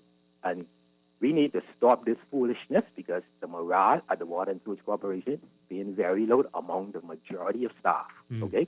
Be it the management union, and this is the first time in the history from my being to the corporation, the management union and the line staff union combined together to bring concerns to those who was in the authority last time in government, from the Prime Minister, Desmond Bannister, who was the minister, and none of the concerns was addressed. They was only interested in the people who support them or who's their family, friends, and lovers. And that's the truth. And until we learn to speak the truth and don't be afraid, see, I ain't afraid of none of them, okay? They can't stop me from making money, okay? Promotion only a couple more dollars onto your salary. And some of those managers from my time at the corporation and some of the politician, political appointed persons there, they feel like they could stop you progressing in this country because they deny you a promotion, well deserved for many people there, because you don't support them or they even think that you don't support them. Or this time around, a lot of persons who were supporting the unions couldn't get no promotion, okay? And we need to stop this, okay? Now, the persons who were getting the promotions, I have no grudge against them because it isn't them who making the decision, okay? It isn't them who made the decision, okay? But the managers, the supervisors, the board, the minister, yeah, they need to stop meddling. And most people only want fairness, you know. And if they recognize it, promoting people, giving people jobs right before election, every government, they ain't doing that, and ain't none of them win. All they do is put a burden on the other government coming in, because now they don't even budget for these people, and the budget will just go on. They ain't budget for no bunch of people to get promoted. No, you're putting a burden on the taxpayers. Exactly. Because we are funding water and sewage, all these failed government corporations. We are funding them. They were so incessant, they put out the motion the day of the election. Where persons, when the first set of lists came out, their names wasn't on it. They was making calls for their connections to get their names placed on the promotion list. Wow. Okay? Very sad. I'm not telling you something that somebody tell me. Yeah. Okay? They had people the day after that promotion, they tell you they couldn't sleep. They was crying because they couldn't believe what happened. Wow. They was crying. Big grown men and women. They Very would tell sad. you that themselves. They was crying because they couldn't believe what happened. Thank you very much, caller. Boy, we've And got see to change. the level Gotta change this. of political meddling. And so here you have it, Dwight. Someone runs on a party's ticket. The party won. Some of these people never manage. They never manage anything, and then you go and give them a chairmanship position, and then they get into the day-to-day management of an organization. It should never be. If you're on the chairman level, the board discuss whatever, and then you go to the president and they execute your policy. But this political meddling with people, and that's why we're failing with these corporations, because they're putting people in place that have no clue of managing organization and even dealing and managing people. Because that's very key to running a successful organization. Yeah, let alone the technical expertise needed to run that. It's too much political meddling. None of that. Well, all right, let's read these messages before we take a break. Someone says here, we need to review that Gussie Bay cabinet, which seems to not make any sense at all. Well. This person says simply drones. I guess the drones are needed for the immigration fight. This one says they stopped promotions to remove non-supporters and replace them with their own. I thought that they said that they would be for all Bahamians and not just some. Same stuff. Well, we don't know. They say they've stopped to look at everything to see if it's valid. Now, we'll see if only certain people get to keep their promotions.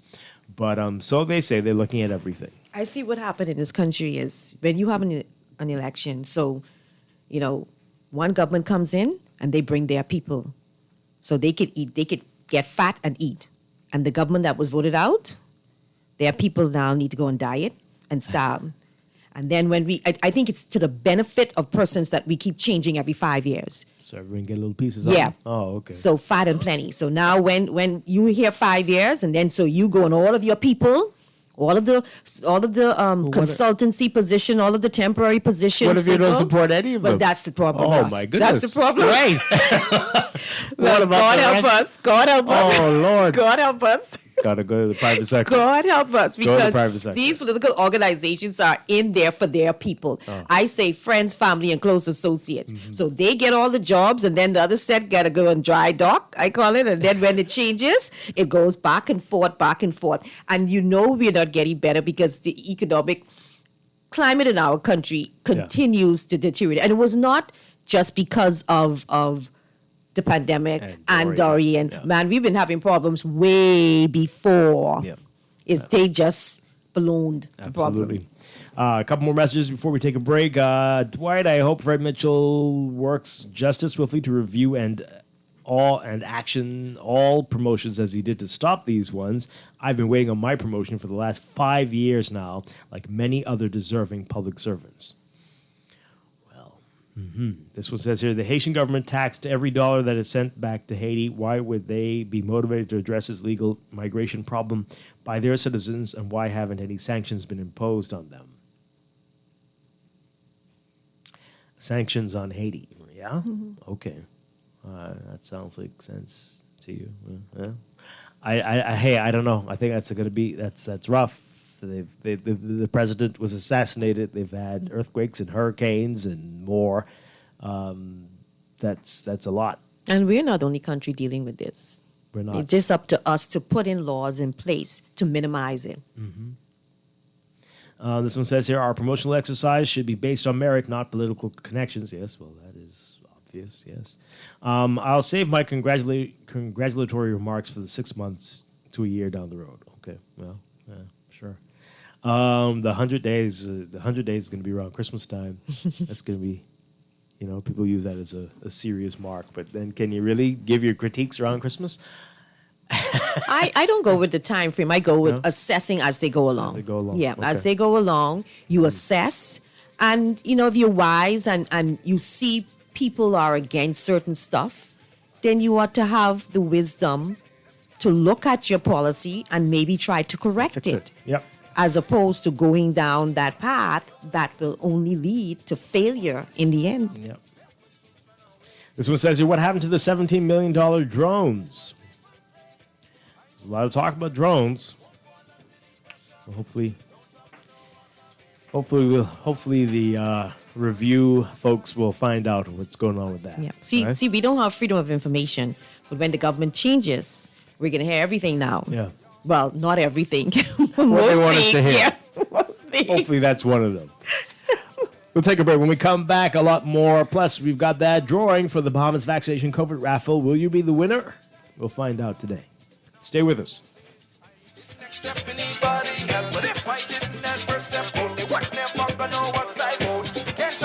Now that your age is not everything, now that your kids call you for advice, now that you can achieve anything you set your mind to, why stop? Nourish your strength and energy with Ensure. Ensure provides protein, antioxidants, key vitamins, and minerals to support your immune system. Now that it's your moment to enjoy your vitality, why stop? Your life, your health, your Ensure. You invest in your children, your home, and your community. But are you investing in your financial future? At CFAO, we specialize in investment management, retirement planning, mutual funds, and private wealth management. Our team of experts never stops helping you plan for tomorrow. Because tomorrow begins today. Call us at 502-7010 to see what our financial advisors can do for you. CFAO, growing wealth for future generations. Screws and Fasteners World, Balfour Avenue and Palm Beach Street, has those hard-to-find fasteners for you right now. You can find stainless steel regular hex, carriage bolts, galvanized bolts, threaded rods, nails, self-tap screws, sex bolts, anchor bolts, turnbuckles, masonry tools, hand tools, and weed whacker strings. Check out the rope selection and car body fasteners, too. Special orders are welcome. It's your #1 fastener store. Screws and Fasteners World, Balfour Avenue and Palm Beach Streets. Call 326-1976. Hurricane season is here. If you're not prepared, it can really turn your life upside down. Fortunately, there's CG Atlantic General. Our people are here ready to assist at a moment's notice, with protection like alternative accommodation for those who are displaced due to a storm. It's our priority to make sure you have what you need when you need it most. So when your life gets turned upside down, we can help to turn it around. CG Atlantic General. Good like that. Security and General Insurance Company Limited, trading as CG Atlantic General. Contact a CG Atlantic General broker today. Be prepared for the rainy season with an RBC loan to fund your rainy season essentials. For hurricane shutters, generators, solar power systems, or general home repair, RBC offers a range of flexible and competitive financing solutions. Let us help you get started at rbc.com/Caribbean/get-a-loan. Special conditions apply. Reimagine your rainy season readiness with RBC financing. Best rate, no delays. Best rate, no delays. BTC gives more savings on the best fiber internet. It's super fast with super savings in every package. Compare and see for yourself. Enjoy up to 150 megabits per second plus 157 TV channels and unlimited home phone minutes for only $99.99. Best rate, no delays. Visit a BTC store to sign up for the best internet experience on the Bahamas' best fiber network. Conditions apply. Technology serves to make our lives better, so why not your business too? At Custom Computers, we've been maintaining our knowledge and relationships with top tech companies since 1987 and carry only the most trusted brands like Apple, Microsoft, HP, and more. No company has helped more businesses build reliable IT systems than Custom Computers. You name it, we've done it. Call 396-1101 to talk to any of our business experts. Find trust in your tech. Count on Custom Computers. You've tried everything. ASUS with your mother's cousin's sister's auntie, and even hiding your money under your mattress. But is your money safe? Your Bahamian dollar deposit in a member bank or credit union is insured up to $50,000. If anything happens, your deposit up to the insured value will be returned to you thanks to Deposit Insurance. Visit Deposit Insurance Corporation at www.dic.bf. Protection for your money guaranteed with DIC. Have you heard about the COVID vaccine raffle? If you are vaccinated against COVID-19, you can enter to win amazing prizes like food store gift certificates, hotel stays, beach excursions, and so much more. Even if you are previously vaccinated, you can still enter to win. The COVID vaccine is free, safe, and protects you from severe COVID-19 infections. Don't delay. Get vaccinated today and enter to win. Visit www.vaxbahamas.com to register.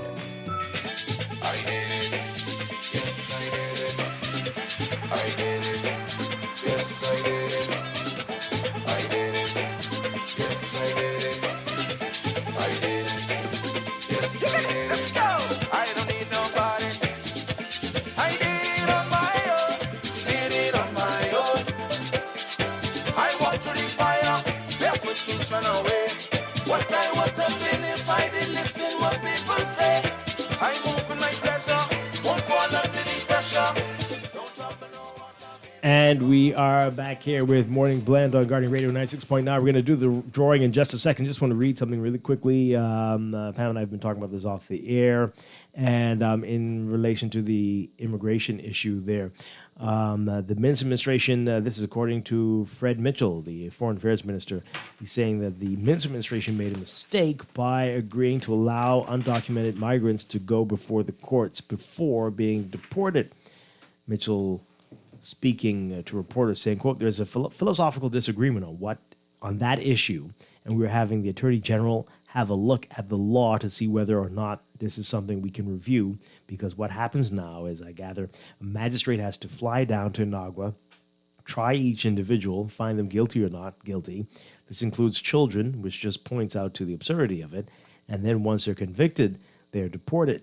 Well, all that takes time. You can imagine trying 367 people, whereas before we were in the office, they were treated as unlanded and therefore simply withdrew their presence from the Bahamas and sent back to their home country. I think that should be the position, but of course it's subject to what the courts and the law says.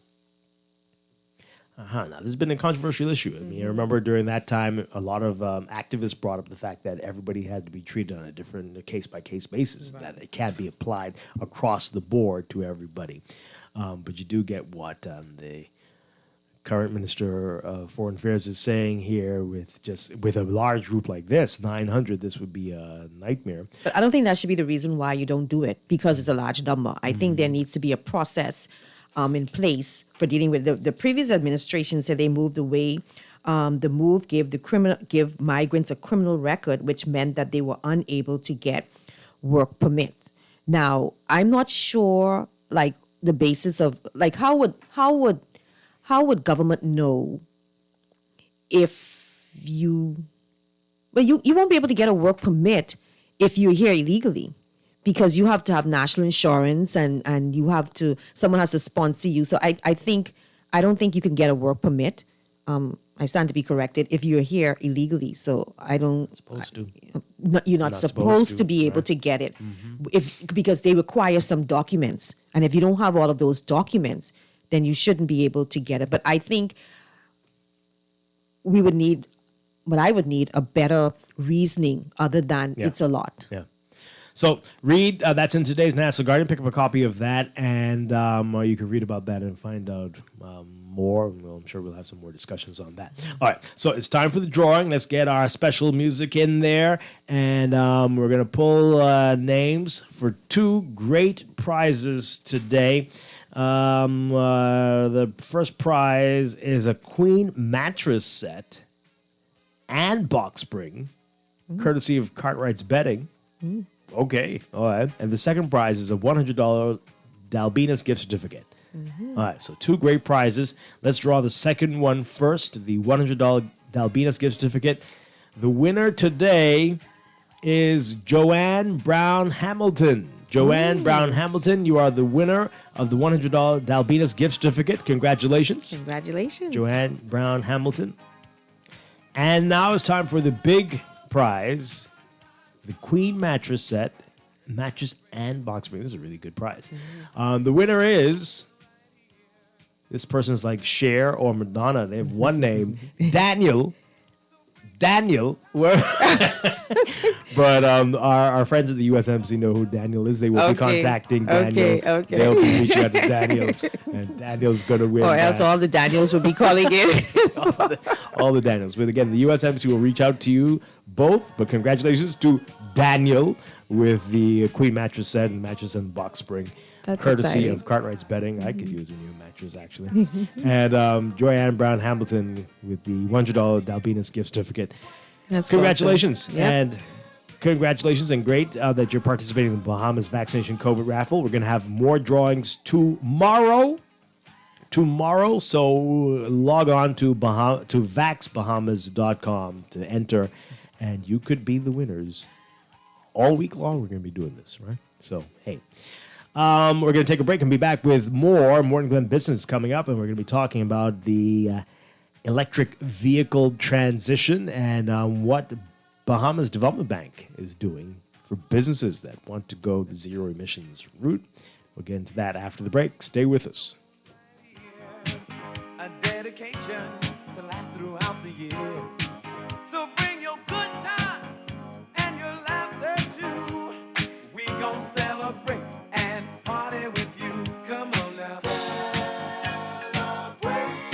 This is Guardian Radio 96.9 FM. Fresh news, smart talk, all day. For up-to-the-minute news, intelligent, interactive, and engaging conversation. 96.9 FM. The views and opinions of the hosts and guests are their own and do not necessarily reflect the position of the management and staff of Guardian Network. Wake up, it's a new day. Wake up, it's a new day.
Good morning and welcome to Morning Blend Business on this Monday, September 27th, 2021. Welcome back to our Morning Blend listeners.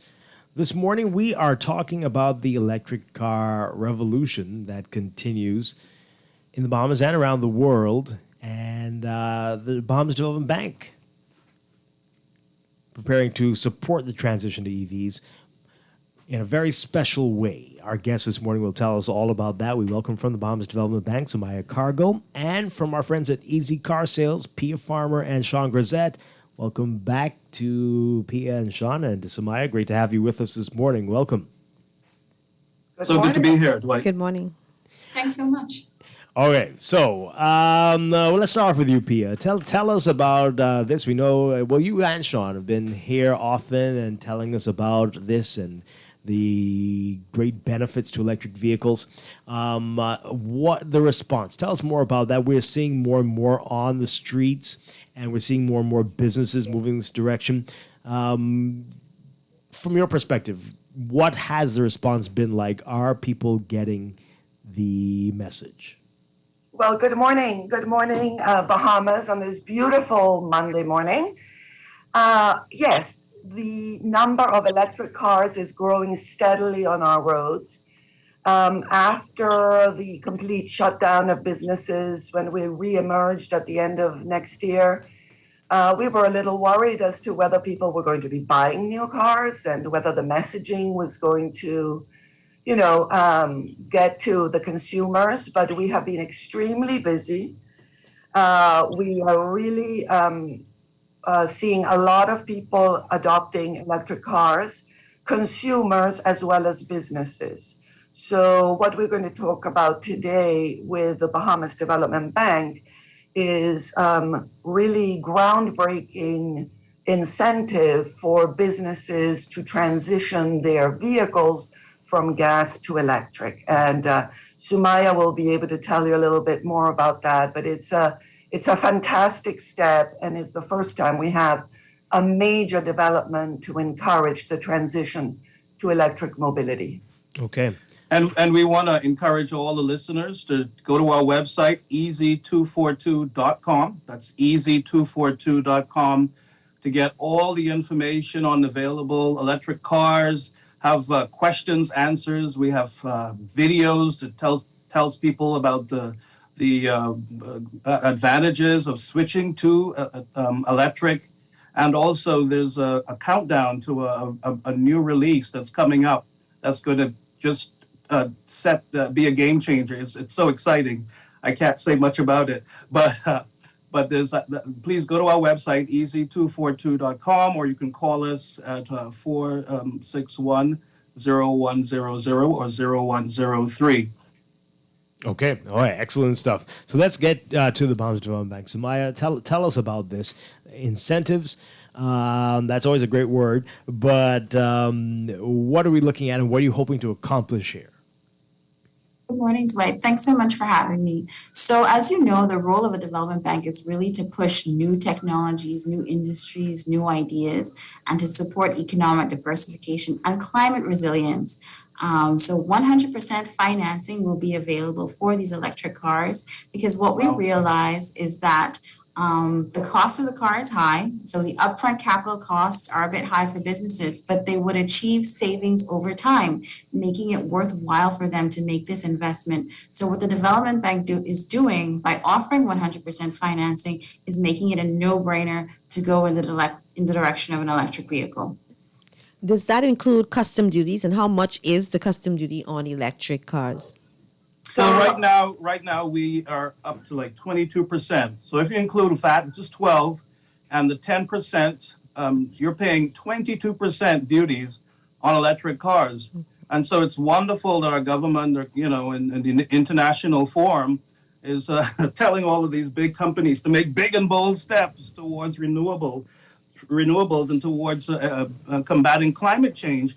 But there are things that we can do. We can eliminate this high cost by bringing down the duties, by eliminating the duties, and many countries are also offering incentives. They're actually giving people money to buy electric cars, and so that is one of the things that the government can do to partner. As we see all the pieces now coming together from the private, and now the government can now partner with them by decreasing duties. And not only on electric cars, but on electric car chargers. There's a big thing that goes along with electric cars, the charging infrastructure. How do you charge all these vehicles? We're now paying 57%, so 45% duty plus your 12% VAT on electric car chargers. So if we want this thing to explode, if we want to accelerate the adoption of electric cars, we want to start by bringing down that barrier of entry so that more and more businesses can take advantage of what the Bahamas Development Bank is doing right now. Yes, absolutely. What we're offering with the loan program is that you bring in the invoice that shows your final total cost for the vehicle. So we recommend that you go over to EasyCar, you get a quote for the vehicle, the final price, you bring that to the Bahamas Development Bank, and that's the amount that we would finance. So whatever's on that invoice, including, I think, there is a charger that comes with the car. Mm-hmm. And what's the interest rate? It's 6.75%. All right. So have you launched this program already, Sumaya? Or yes, we've soft launched the program. So we're just kicking off our promotions for it. The information is all on our website, www.bdb.gov.bs. There is a special application for this project, so it doesn't go through our usual credit review process. Our usual credit review process has several layers of committees. This process is really, really easy. It just goes through one and then you get a decision because we want to make it as fast and simple as possible. So you just go to our website and submit an application. Mm-hmm. So what has the response been like so far since the soft launch? So the program hasn't formally launched, but we already do have some applications in already, and we're very excited now that we're talking about it and promoting this program that we should get quite a few more. Mm-hmm. On Saturday, I was caught up in that rainstorm, right? And I was like, I was so scared. I was like, oh God, I hope my car just doesn't cut off in this flooding. So many persons have concern about that with an electric car. If I had an electric car and I was caught in the middle of that, what would have happened to me? So I have to clarify this point because I actually heard somebody mention that on Dwight's show a little while ago. Right. So absolutely no worries about going through flooded areas with an electric car. The batteries are completely hermetically sealed.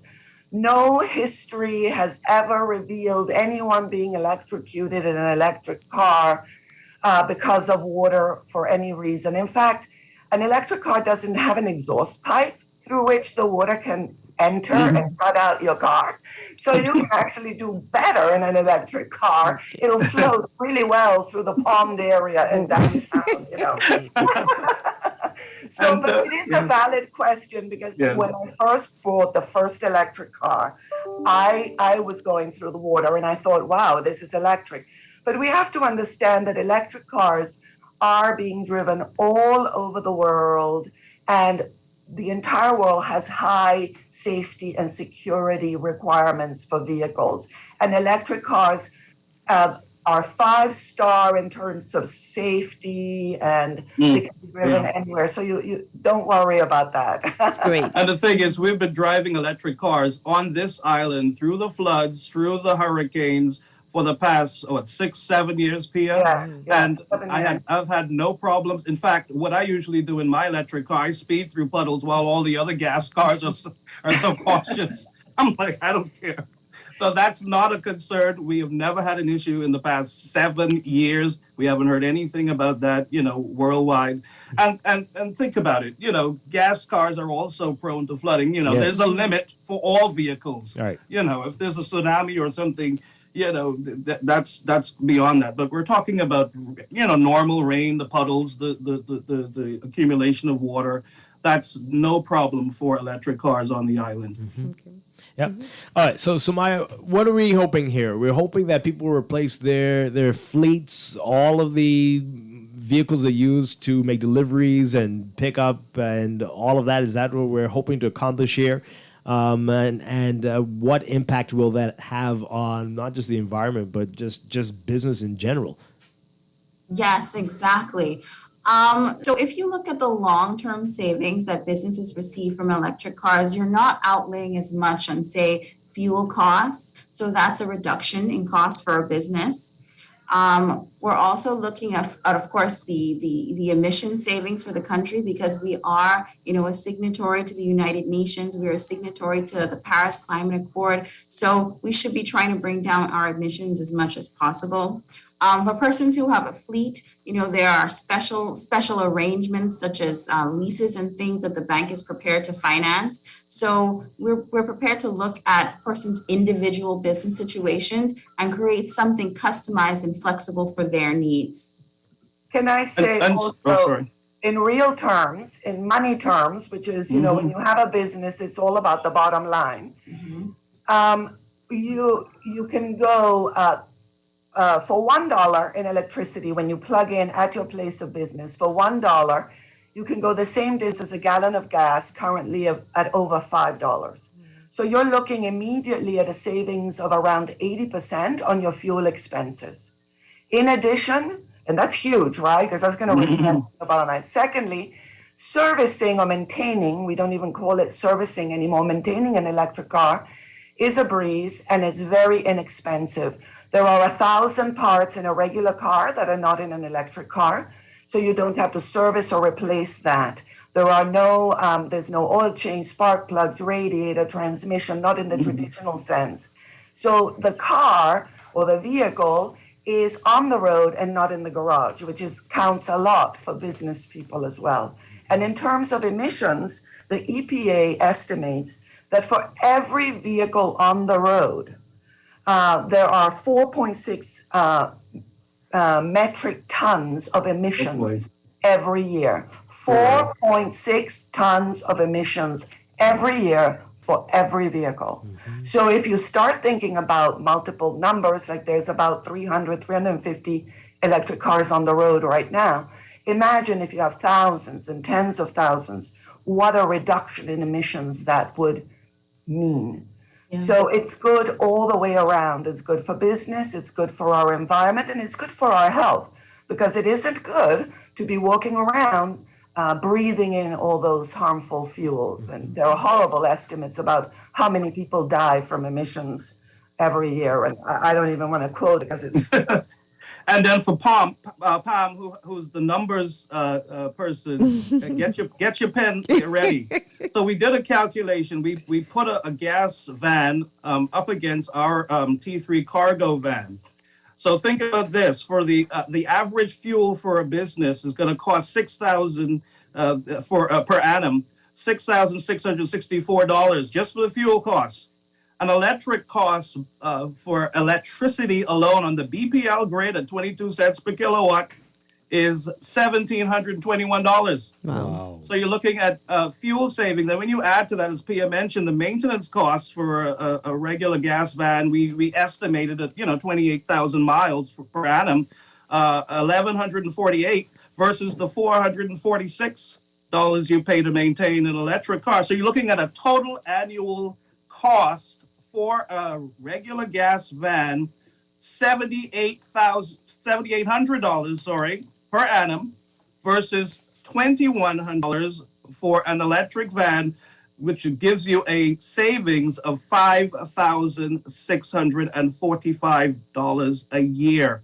You multiply that over 5 years, that's $28,000. Over 8 years, $45,000. So these are the real numbers. These are why you're seeing all of the businesses, the Cable Bahamas, the DHLs. They're all switching. It's all about the numbers. They're switching to electric because they can see the bottom line. They can see that in about 8 years they could replace their electric car or add another electric car just from the fuel and maintenance savings alone. Oh no, I'm sold on it. I mean, I think any company, if you have a messenger service, you have a car, any company with a car, that has a vehicle should switch over to electric. The only thing is the government will lose taxes on fuel, so that's a whole other story. Probably why they don't. That's an interesting point. They're not eager to help you guys. Well, think about where else you could what else you could invest all those savings into when you're a business. That you're not paying for fuel and you're not it's a no-brainer. Think of So I want to say on that point, right? Yeah. Of the taxes. Yeah.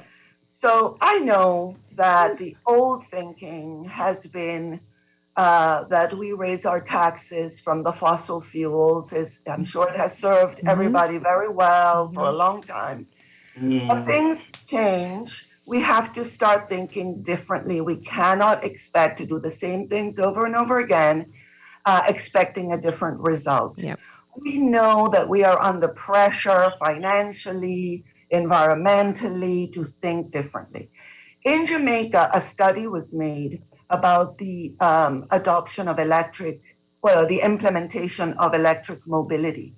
And this is something that we wish to do in the Bahamas, and I hope we will be doing next year, together with international organizations. But they did studies to say, how would it affect the economy? Because they also benefited from taxes for the importation of fossil fuels.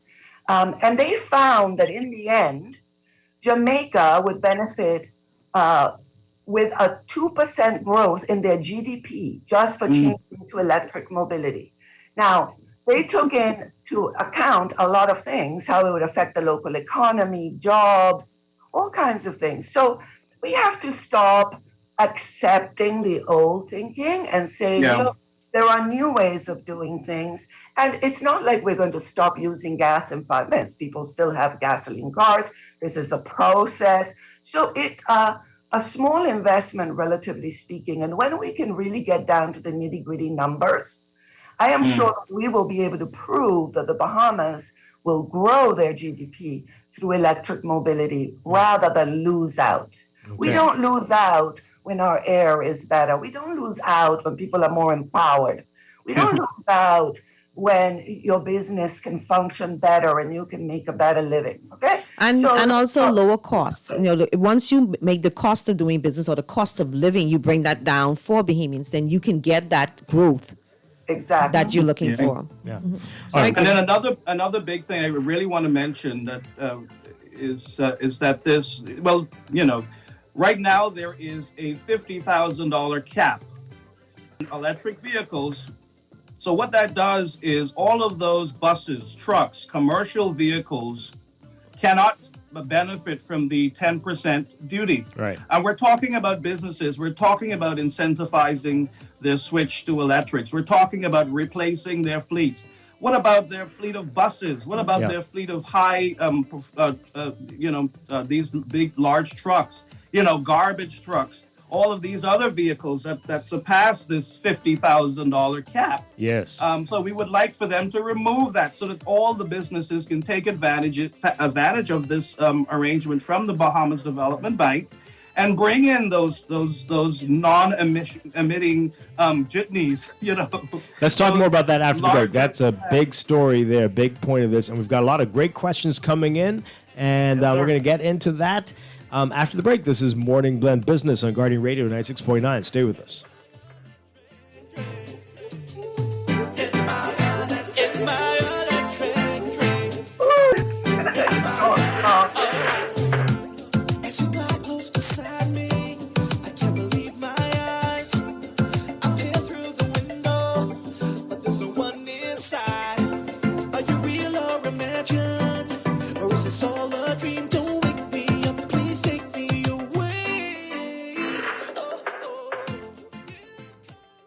You invest in your children, your home, and your community.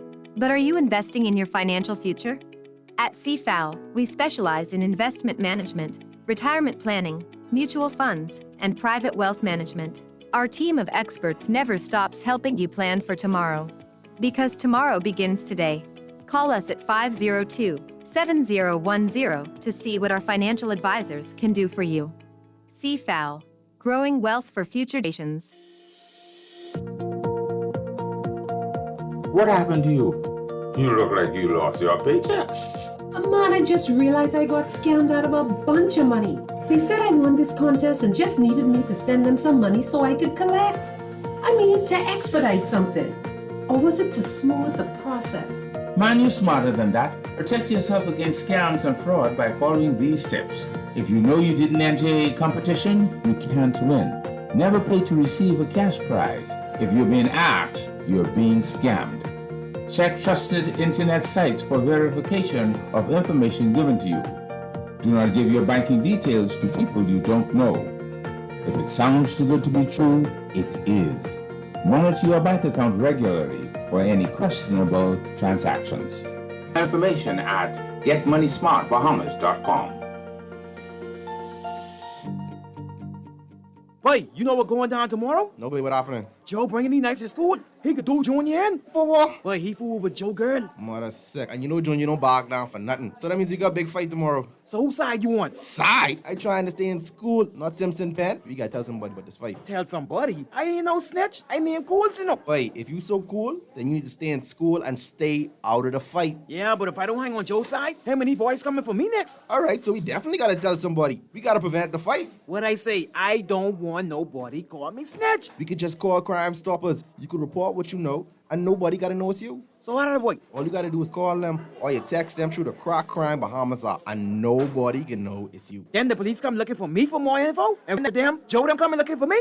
When you call Crime Stoppers, the calls go directly to Miami, and they don't ask nothing about you. Then if you get the pen from them, and they can claim a reward later using that same pen. Plus, everything's scrambled, so nobody can read what you're saying. Call 328-8477 from Nassau, or 242-300-8477 from the Family Islands. This traffic report is brought to you by Shield Insurance and Prudential Law Adjusters.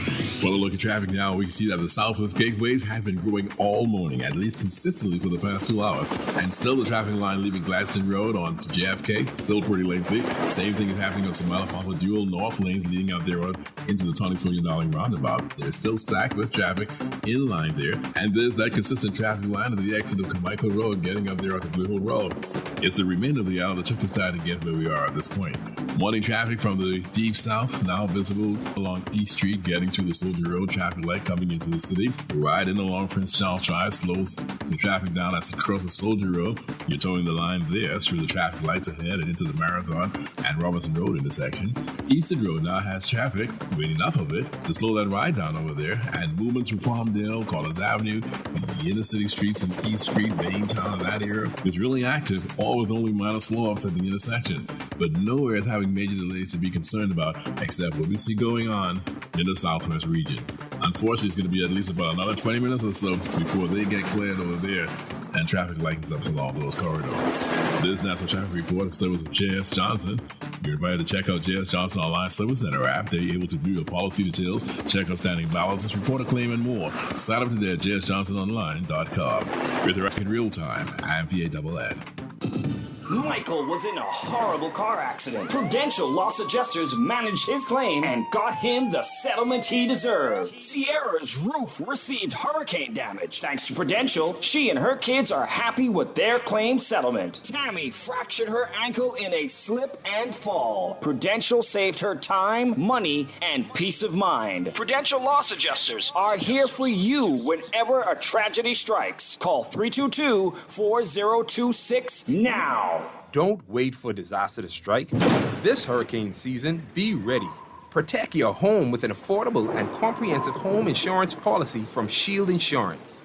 You can't control what nature blows your way, but with Shield Insurance, you can rest easy as you ride out the storm.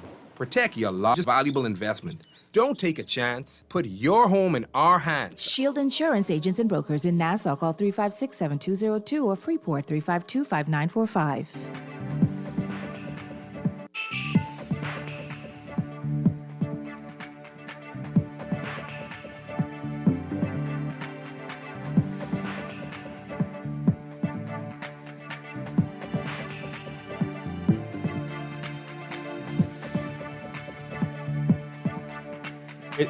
It's time for your morning business report brought to you by CFAL. With the national debt above $10 billion, Prime Minister and Minister of Finance now, Philip Davis, pledging that the government will live up to its obligations to avoid any defaults on loans as predicted by a well-regarded regional economist. He was responding to recent pronounced Caribbean economist Marla Ducaran, who last week said the Bahamas would be one of the 2 Caribbean nations to next default on its debt. Davis, who was sworn in as finance minister on Friday, said he is strategizing with Financial Secretary Simon Wilson on a debt management strategy. The Central Bank of the Bahamas revealed last week that at the end of June, the government's debt to gross domestic product ratio had breached 100% as Bahamian dollar debt constituted 54.2% of the total, while foreign currency liabilities accounted for the remaining 45.8%. Debt servicing costs are expected to reach $512 million this fiscal year, accounting for 18% of the annual budget and the highest in at least 3 decades. Following his swearing-in ceremony on Friday, Davis' priority as the new finance minister, he said the first order of business will be to stabilize the country's finances and identify how they can put in place a debt management strategy and get that implemented as quickly as possible.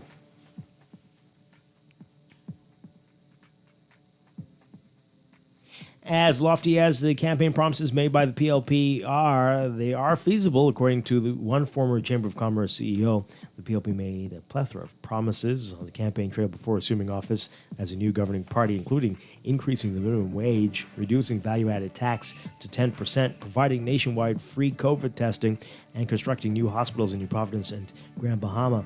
Sumner's strategic partners and vice chair of Bahamas Entrepreneurial Venture Fund, Edison Sumner, says as long as the new Davis administration is honest with the public about the state of the country's finances and how that may impact the implementation of those promises, these are all feasible. You can read more about his comments in today's Guardian Business section.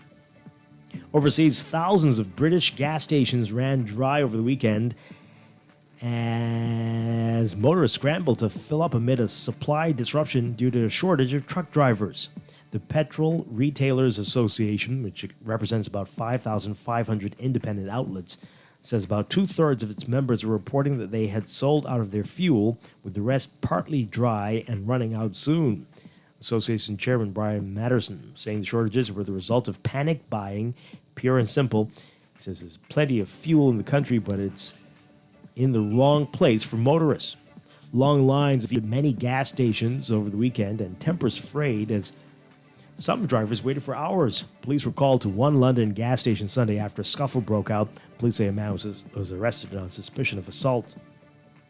The haulage industry says the UK is short tens of thousands of truckers due to a perfect storm of factors, including the coronavirus pandemic, an aging workforce, and an exodus of foreign workers following Britain's Brexit departure from the European Union last year.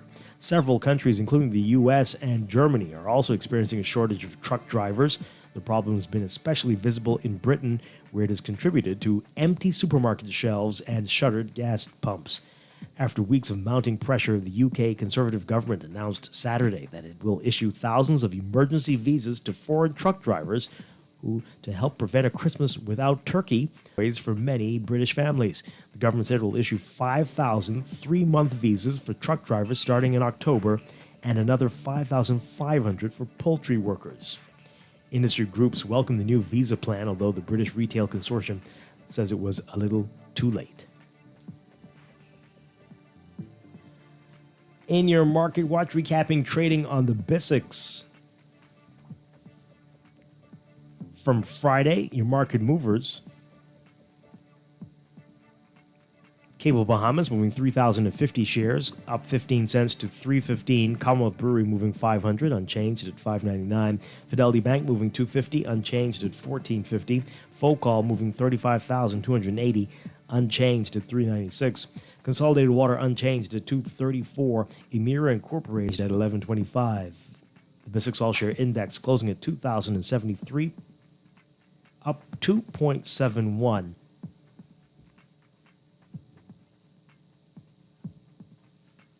That's your Market Watch, and that is your morning business report. Brought to you by CFAL, growing wealth for future generations. And tune in tonight to CFAL Talks, 6:30 p.m., right here on Guardian Radio 96.9.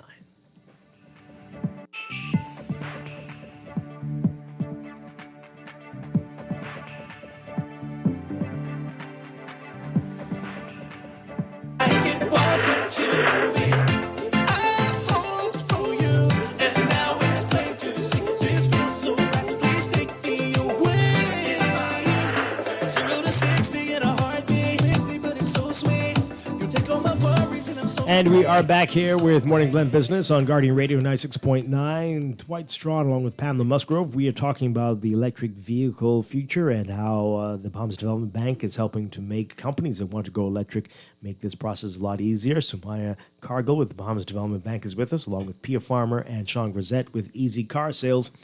Before the break, Sean, we were talking about the cap, the $50,000 cap on vehicles to benefit from that reduced duty.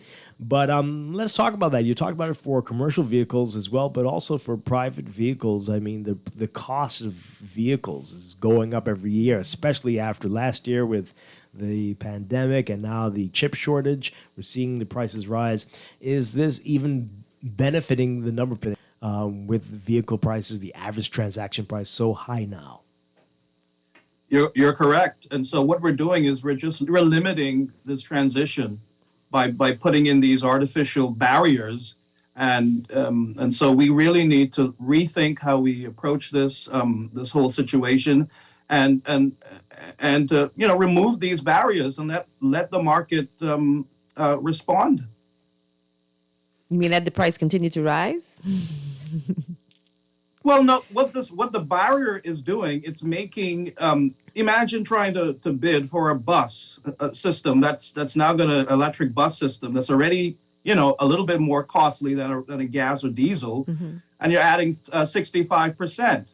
You see, so we need to rethink where we put these limits and where we put these caps. And when we think of the reasoning behind it, when you look at the whole thought was to limit those persons trying to purchase these high-end, luxury electric vehicles like the Teslas and the whatnots. It was really to limit those who really could afford a higher duty. But what you're doing at the same time is you're limiting the transition for businesses to bring in the equipment, the electrical street sweepers, the electrical garbage trucks. It's limiting that sector while you're doing that. So just be specific, be a little bit more thoughtful and intentional what you're trying to do. Yeah. All right, we're getting a lot of great questions here, and people asking about the process. We'll get back to that, Samaya, in just a bit. But this person's asking, would you recommend an electric car for Family Island, like Eleuthera, where there are many mechanics, up-to-date mechanics? Well, it's not about that. But anyway, what do you say to a person who's concerned about that? As a electric car owner for the past 7 years, I've done most of my maintenance. Are you waiting for it? Tires, windshield wipers, and windshield wiper fluid. That's me.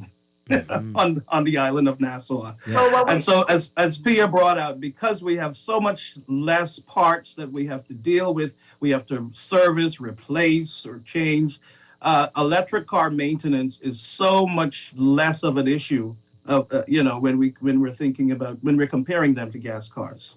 So I also wanted to say that we are also training a wide range and number of people on EV maintenance. We have a teacher coming in now, a trainer coming in next week who will be with us for almost a month and will not only be training us, but also some students and electricians and mechanics, two of whom live in the Family Islands. Yes. And what our purpose is to expand the knowledge so that these vehicles can be supported all over the islands, even if we don't need like a lot of support for electric vehicles in general, but somebody to be there and be around. They're also ideal for islands because we are having more and more solar arrays installed in the islands. And the ideal, of course, is to have solar on your rooftop and an electric vehicle charging from that solar in your garage or outside. I mean, that's the ideal. We have sun, so they're perfect for the islands and already are in the islands, okay? We have electric vehicles in Andros, in Eleuthera, the Red Cross. Abaco. Yeah, they leased electric cars for the Dorian recovery. Yes. Okay. So when those gas problems happen, like what you were just talking about, what's going on in England, if you're empowered with solar in your rooftop and an electric car, you're not paying for that gas. Okay. And when you're talking about the national debt, when you're reducing the import of your fossil fuels, that helps you balance the payment. Yeah, which stand by IDB reports at almost 13% of our GDP. Okay. So and a third of that is for transportation. So if you're it alleviates some of that pressure. You know, everything has another effect, you know? So you have to think globally, you have to think holistically about changing the way that we have been thinking about transportation. A vehicle is only useful to move people and goods from A to B. And if you have a way to do that, that costs you less, that is less harmful, it's more practical and simple, why would you not encourage it? You mentioned... And with the advancement in technology, we have vehicles now with ranges of up to 340 miles on a full charge. So most of the islands, that's a round trip and a half for most islands. Right. And so we that eliminates the need for hybrids, which are more complex, which requires you to maintain two systems, a gas system and an electric system, which is is on its way out, rather than switching to a higher range electric car that can do 250 miles up to 340 miles on a full charge on an island like Eleuthera, that's from Current to Rock Sound and back, and then back to Rock Sound. Right. You mentioned it, the solar issue, and that's going to help go a long way, Pia. But people are concerned about the unreliable power supply that many islands in the country have, and if we have a system like a Dorian where the power is out 4 weeks at a time, what happens in a situation like that with your electric vehicle? Backup generators. Solar installations. I mean, a lot of places have generators, and especially where there are public charging stations, they are backed up by generators, right? But solar extremely resilient. The way that we install solar now doesn't mean that that's all going to fly away. I had a solar system installed just before Matthew, and I live up on a ridge where I catch all the wind, and I was very scared something would happen to my solar. Not even one panel was damaged. So it does add a certain level of resiliency. The sun does come back out, and in combination with batteries that are now becoming cheaper and cheaper, you can be self-sustaining and not worry about whether the the boat with the gas came. Okay, so also what many people don't know is that the battery in your car can act as a battery for your home. Okay, you could be running your fan and your fridge and such from electric car. This is a whole new field that is being experimented on in places like Portugal, where they're going to be using the batteries, or they're working out how to use the batteries in the fleets of cars to support dips in power or problems with electricity in areas. So this is a new field. You know, when they first created the iPhone, you didn't know what we'd be doing 10, 12 years later with the iPhone. These cars are a whole new technology, a whole new way to look at transportation and at energy. Our nation has energy goals of having 30% of our needs covered by renewables. Renewables, yes. Okay? So as we progress to that, and you know, there's a lot of work going on in Abaco, the IDB having invested a lot of money, with BPL now getting in more into the solar, and with private places doing solar, that, you know, it's just a no-brainer to have your solar, your electric car, and not be so reliant on foreign fossil fuels. Yep. Yes, Pierre, absolutely. And we're talking. Yeah, sorry. I just wanted to point out, Dwight, in order for us to launch this program, we got permission from the Ministry of Finance to do the 100% financing. At the same time, the Ministry of Finance also approved 100% financing for solar systems. But the bank has to figure out the logistics of how that has to work, because a solar system is a little bit different. It's attached to a physical infrastructure in some cases, which has implications from a legal and lending perspective. But once we figure out how that's actually going to work, we will be rolling out a 100% finance. So I think that would complement the 100% financing for electric vehicles and really push businesses to move towards this electric and solar solution. We want to transition our country and businesses to self-generated power and more economic independence. We believe that businesses will reinvest those funds to grow their businesses.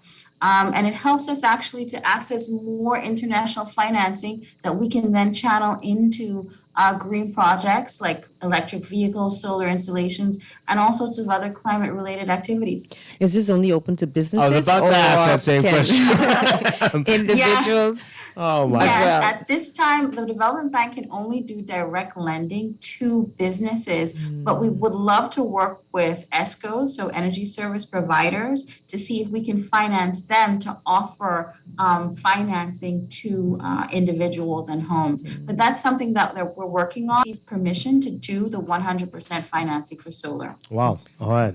And also we also want to keep in the conversation the infrastructure. Not everyone can have electric car charger, you know, in their condo or in a gated community that may have some restrictions. And so increasing our public charging network. This opens the gamut of all types of businesses that can invest in pay-as-you-go systems, fast chargers, quick chargers, where you can charge up an electric car in about 15 minutes. So, the sky is the limit. Solar parking lots, you name it. When we look at the idea of building out our infrastructure, we have this motto, build back better. What about all our buildings that we're building now? Are they coming equipped with solar on the roof, with charging infrastructure in the garage to accommodate electric cars? I think in Britain now, you can't operate a station without having an electric car charger. Think about that. Yeah. Wow. All right. Some questions here on our text line. Someone says, ask about the replacement batteries. They're pretty expensive, aren't they? How long will they last? Do you want to take this, Pia, or me? No, you go ahead, because I've answered the batteries.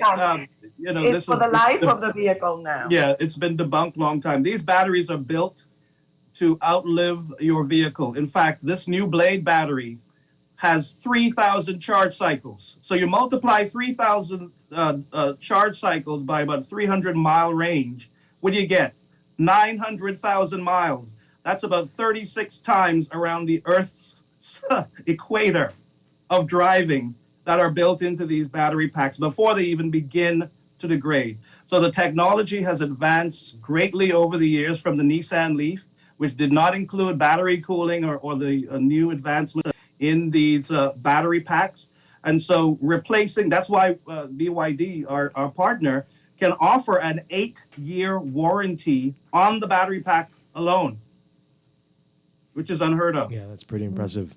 This question here says, do you all buy back or trade in used cars with financing toward an electric if someone was interested in making a switch? Absolutely. Come on down, like they say. Yes, we do. So EV car sales used to be a seller of pre-owned vehicles, gas vehicles, and then we transitioned completely to electric, but we are still accepting trade-ins of gas cars for a new electric vehicle. So yeah, no problem. So what do you do with the gas cars? Many businesses are doing that. We have Cable Bahamas. They've been doing a lot of other companies doing that. They're trading in their old gas fleets. And of course, we are a car retailer, so we sell these vehicles. So that's what we do with them, so that we can, incentivize persons to switch over their fleets to electric cars. So yes, we do take in trades. All right. Here's a call. Let's take this call. Good morning, caller. You're on Morning Blend Business. Hey, of course, good morning. not all This is trades. Daphne calling from Abaco Neem in Marsh Harbor. Yay! I just want to say that thank God we have had solar panels. We're totally off grid. We've been on solar power for over 4 years. And I have to tell you, post-Dorian, we didn't have any serious damage at all to our system. We were able to switch on the power and have water like right after the hurricane, which was an amazing blessing. This is a perfect time for Abaco, but especially Abaco, to be an example for the rest of the country, like with public lighting, electric cars. We've been trying to attract an electric car company here for a couple of years now, but we have 120 acres and we're totally off grid.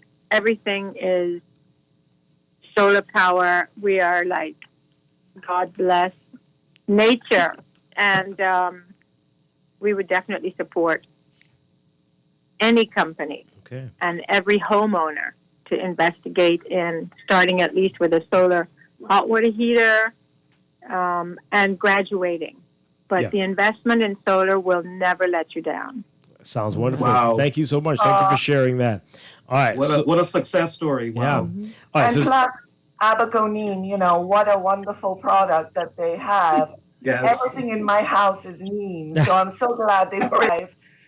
Dorian, and they did actually contact us shortly after to encourage us to come to Abaco, but it was practically difficult for us to do post-hurricane. Wow. However, and then COVID slowed us down because we were planning an inter-island road trip with the electric cars. So we have that plan still ready to go when the circumstances allow. Okay. All right. So, Samaya, tell us about the application process, what companies need to provide, what type of information they need, and the website address for people to see that loan application. Okay, awesome. So you head over to www.bdb.gov.bx. Check out our MSME Financing Center, and the application should be right there. It's on a separate page. Businesses are going to need to provide their financials, so we need to know how you're going to pay back this car. So if you have, say, a year's worth of financials, and we can see, okay, you have the space to cover the loan payments, we're going to need a business license, we're going to need your KYC documents, and then we're going to need an insurance quote and a vehicle quote. What about collateral? Let's say a company doesn't really want to give to disclose their financials to you. Would you accept collateral for the loan? In this instance, the car itself serves as the 100% collateral, right? So you already have collateral. We need to make sure that you can pay back from your cash flow. So we would need, which I think are a standard for most business loans. And a quick link to that website and getting a quote for your vehicle is on our website, easy242.com. That's all you need to know. Scroll down to the bottom. You'll see the Bahamas Development Bank link. You just click that link You'll be able to apply, select your vehicle, and then you'll be able to then link back to the Bahamas Development Bank's sign-up form and submit your company documents. Yeah. We make it easy. I might just interject here that although we're talking about businesses, and I really want to thank and congratulate the Bahamas Development Bank for being so enthusiastic, so visionary, so into changing the way that we operate and we think about transportation. Sumaya and her team have been such a joy. They came to take their first test drive through this whole process. It's been a joy. And I wanted to thank them very much, but also not to forget the consumers. And we're still working to get some incentives for you. Yes. The financial institutions, the banks, we're working with all of the commercial banks, and they have also been extremely supportive of the electric cars. So on our website, you can also, if you're don't have a business, but you are a consumer, you can also check out possibilities for preferential financing on our website. Okay, I want to thank all the other commercial banks. They're just not empowered yet to go any further, but they have very good rates and very good terms for the consumer. Yeah. Oh yeah, some of those consumer banking institutions can also provide zero down as well. So you give them a call. We can assist our team. We have all of the contacts. We can give you the quotes, get the insurance quotes out there for you. We're primed and ready to assist you, commercial and as well as consumers. Yep, we've got about a minute left, but you mentioned insurance. Are there any issues with companies providing the insurance for electric vehicles? Oh, no. Yeah. None whatsoever. Mm-hmm. Okay. They have seen the future. All right. Excellent stuff. They're on board. They're on board. All the major insurance, they're on board. We have no issues with them at all. All right. And so, Maya, it doesn't matter how big the company is or how small Absolutely not. I think Pia and her team have a great range of vehicles for any budget and any company. So as long as you are confident that your business can make the loan payments, we will welcome it. This is very exciting, very exciting. Yes. So please, we want the government to remove those caps. We want to be able to bring in those bucket trucks, those buses, for those businesses, those higher end trucks. We're talking, all of these are available in electric. So just remove those barriers and let's move. Let's go ahead. Let's invest in the future. Let's invest in electric transportation. Wonderful stuff. And give us those contacts again really quickly. Pia and Sean for Easy Car Sales. Easy242.com. Very easy. Easy242.com. And Sumaya Cargill with Bahamas Development Bank. Righto, bdb.gov.bs. Okay. Thank you all so much. A pleasure talking with you. Thank you so much, Dwight. Right. Thank you so much for having us. Always great talking with you, Pia Farmer and Sean Grisette, and Sumaya Cargill with Bahamas Development Bank. All right, that's it for us today. Pam. Thank you, Dwight. Have a blessed week, Bahamas. I'll see you next week. And I'll be back tomorrow morning with more Morning Blend and Morning Blend Business right here on Guardian Radio 96.9. Dwight Strachan, have a great day. Stay tuned for On the Clock with Aaron Green coming up next.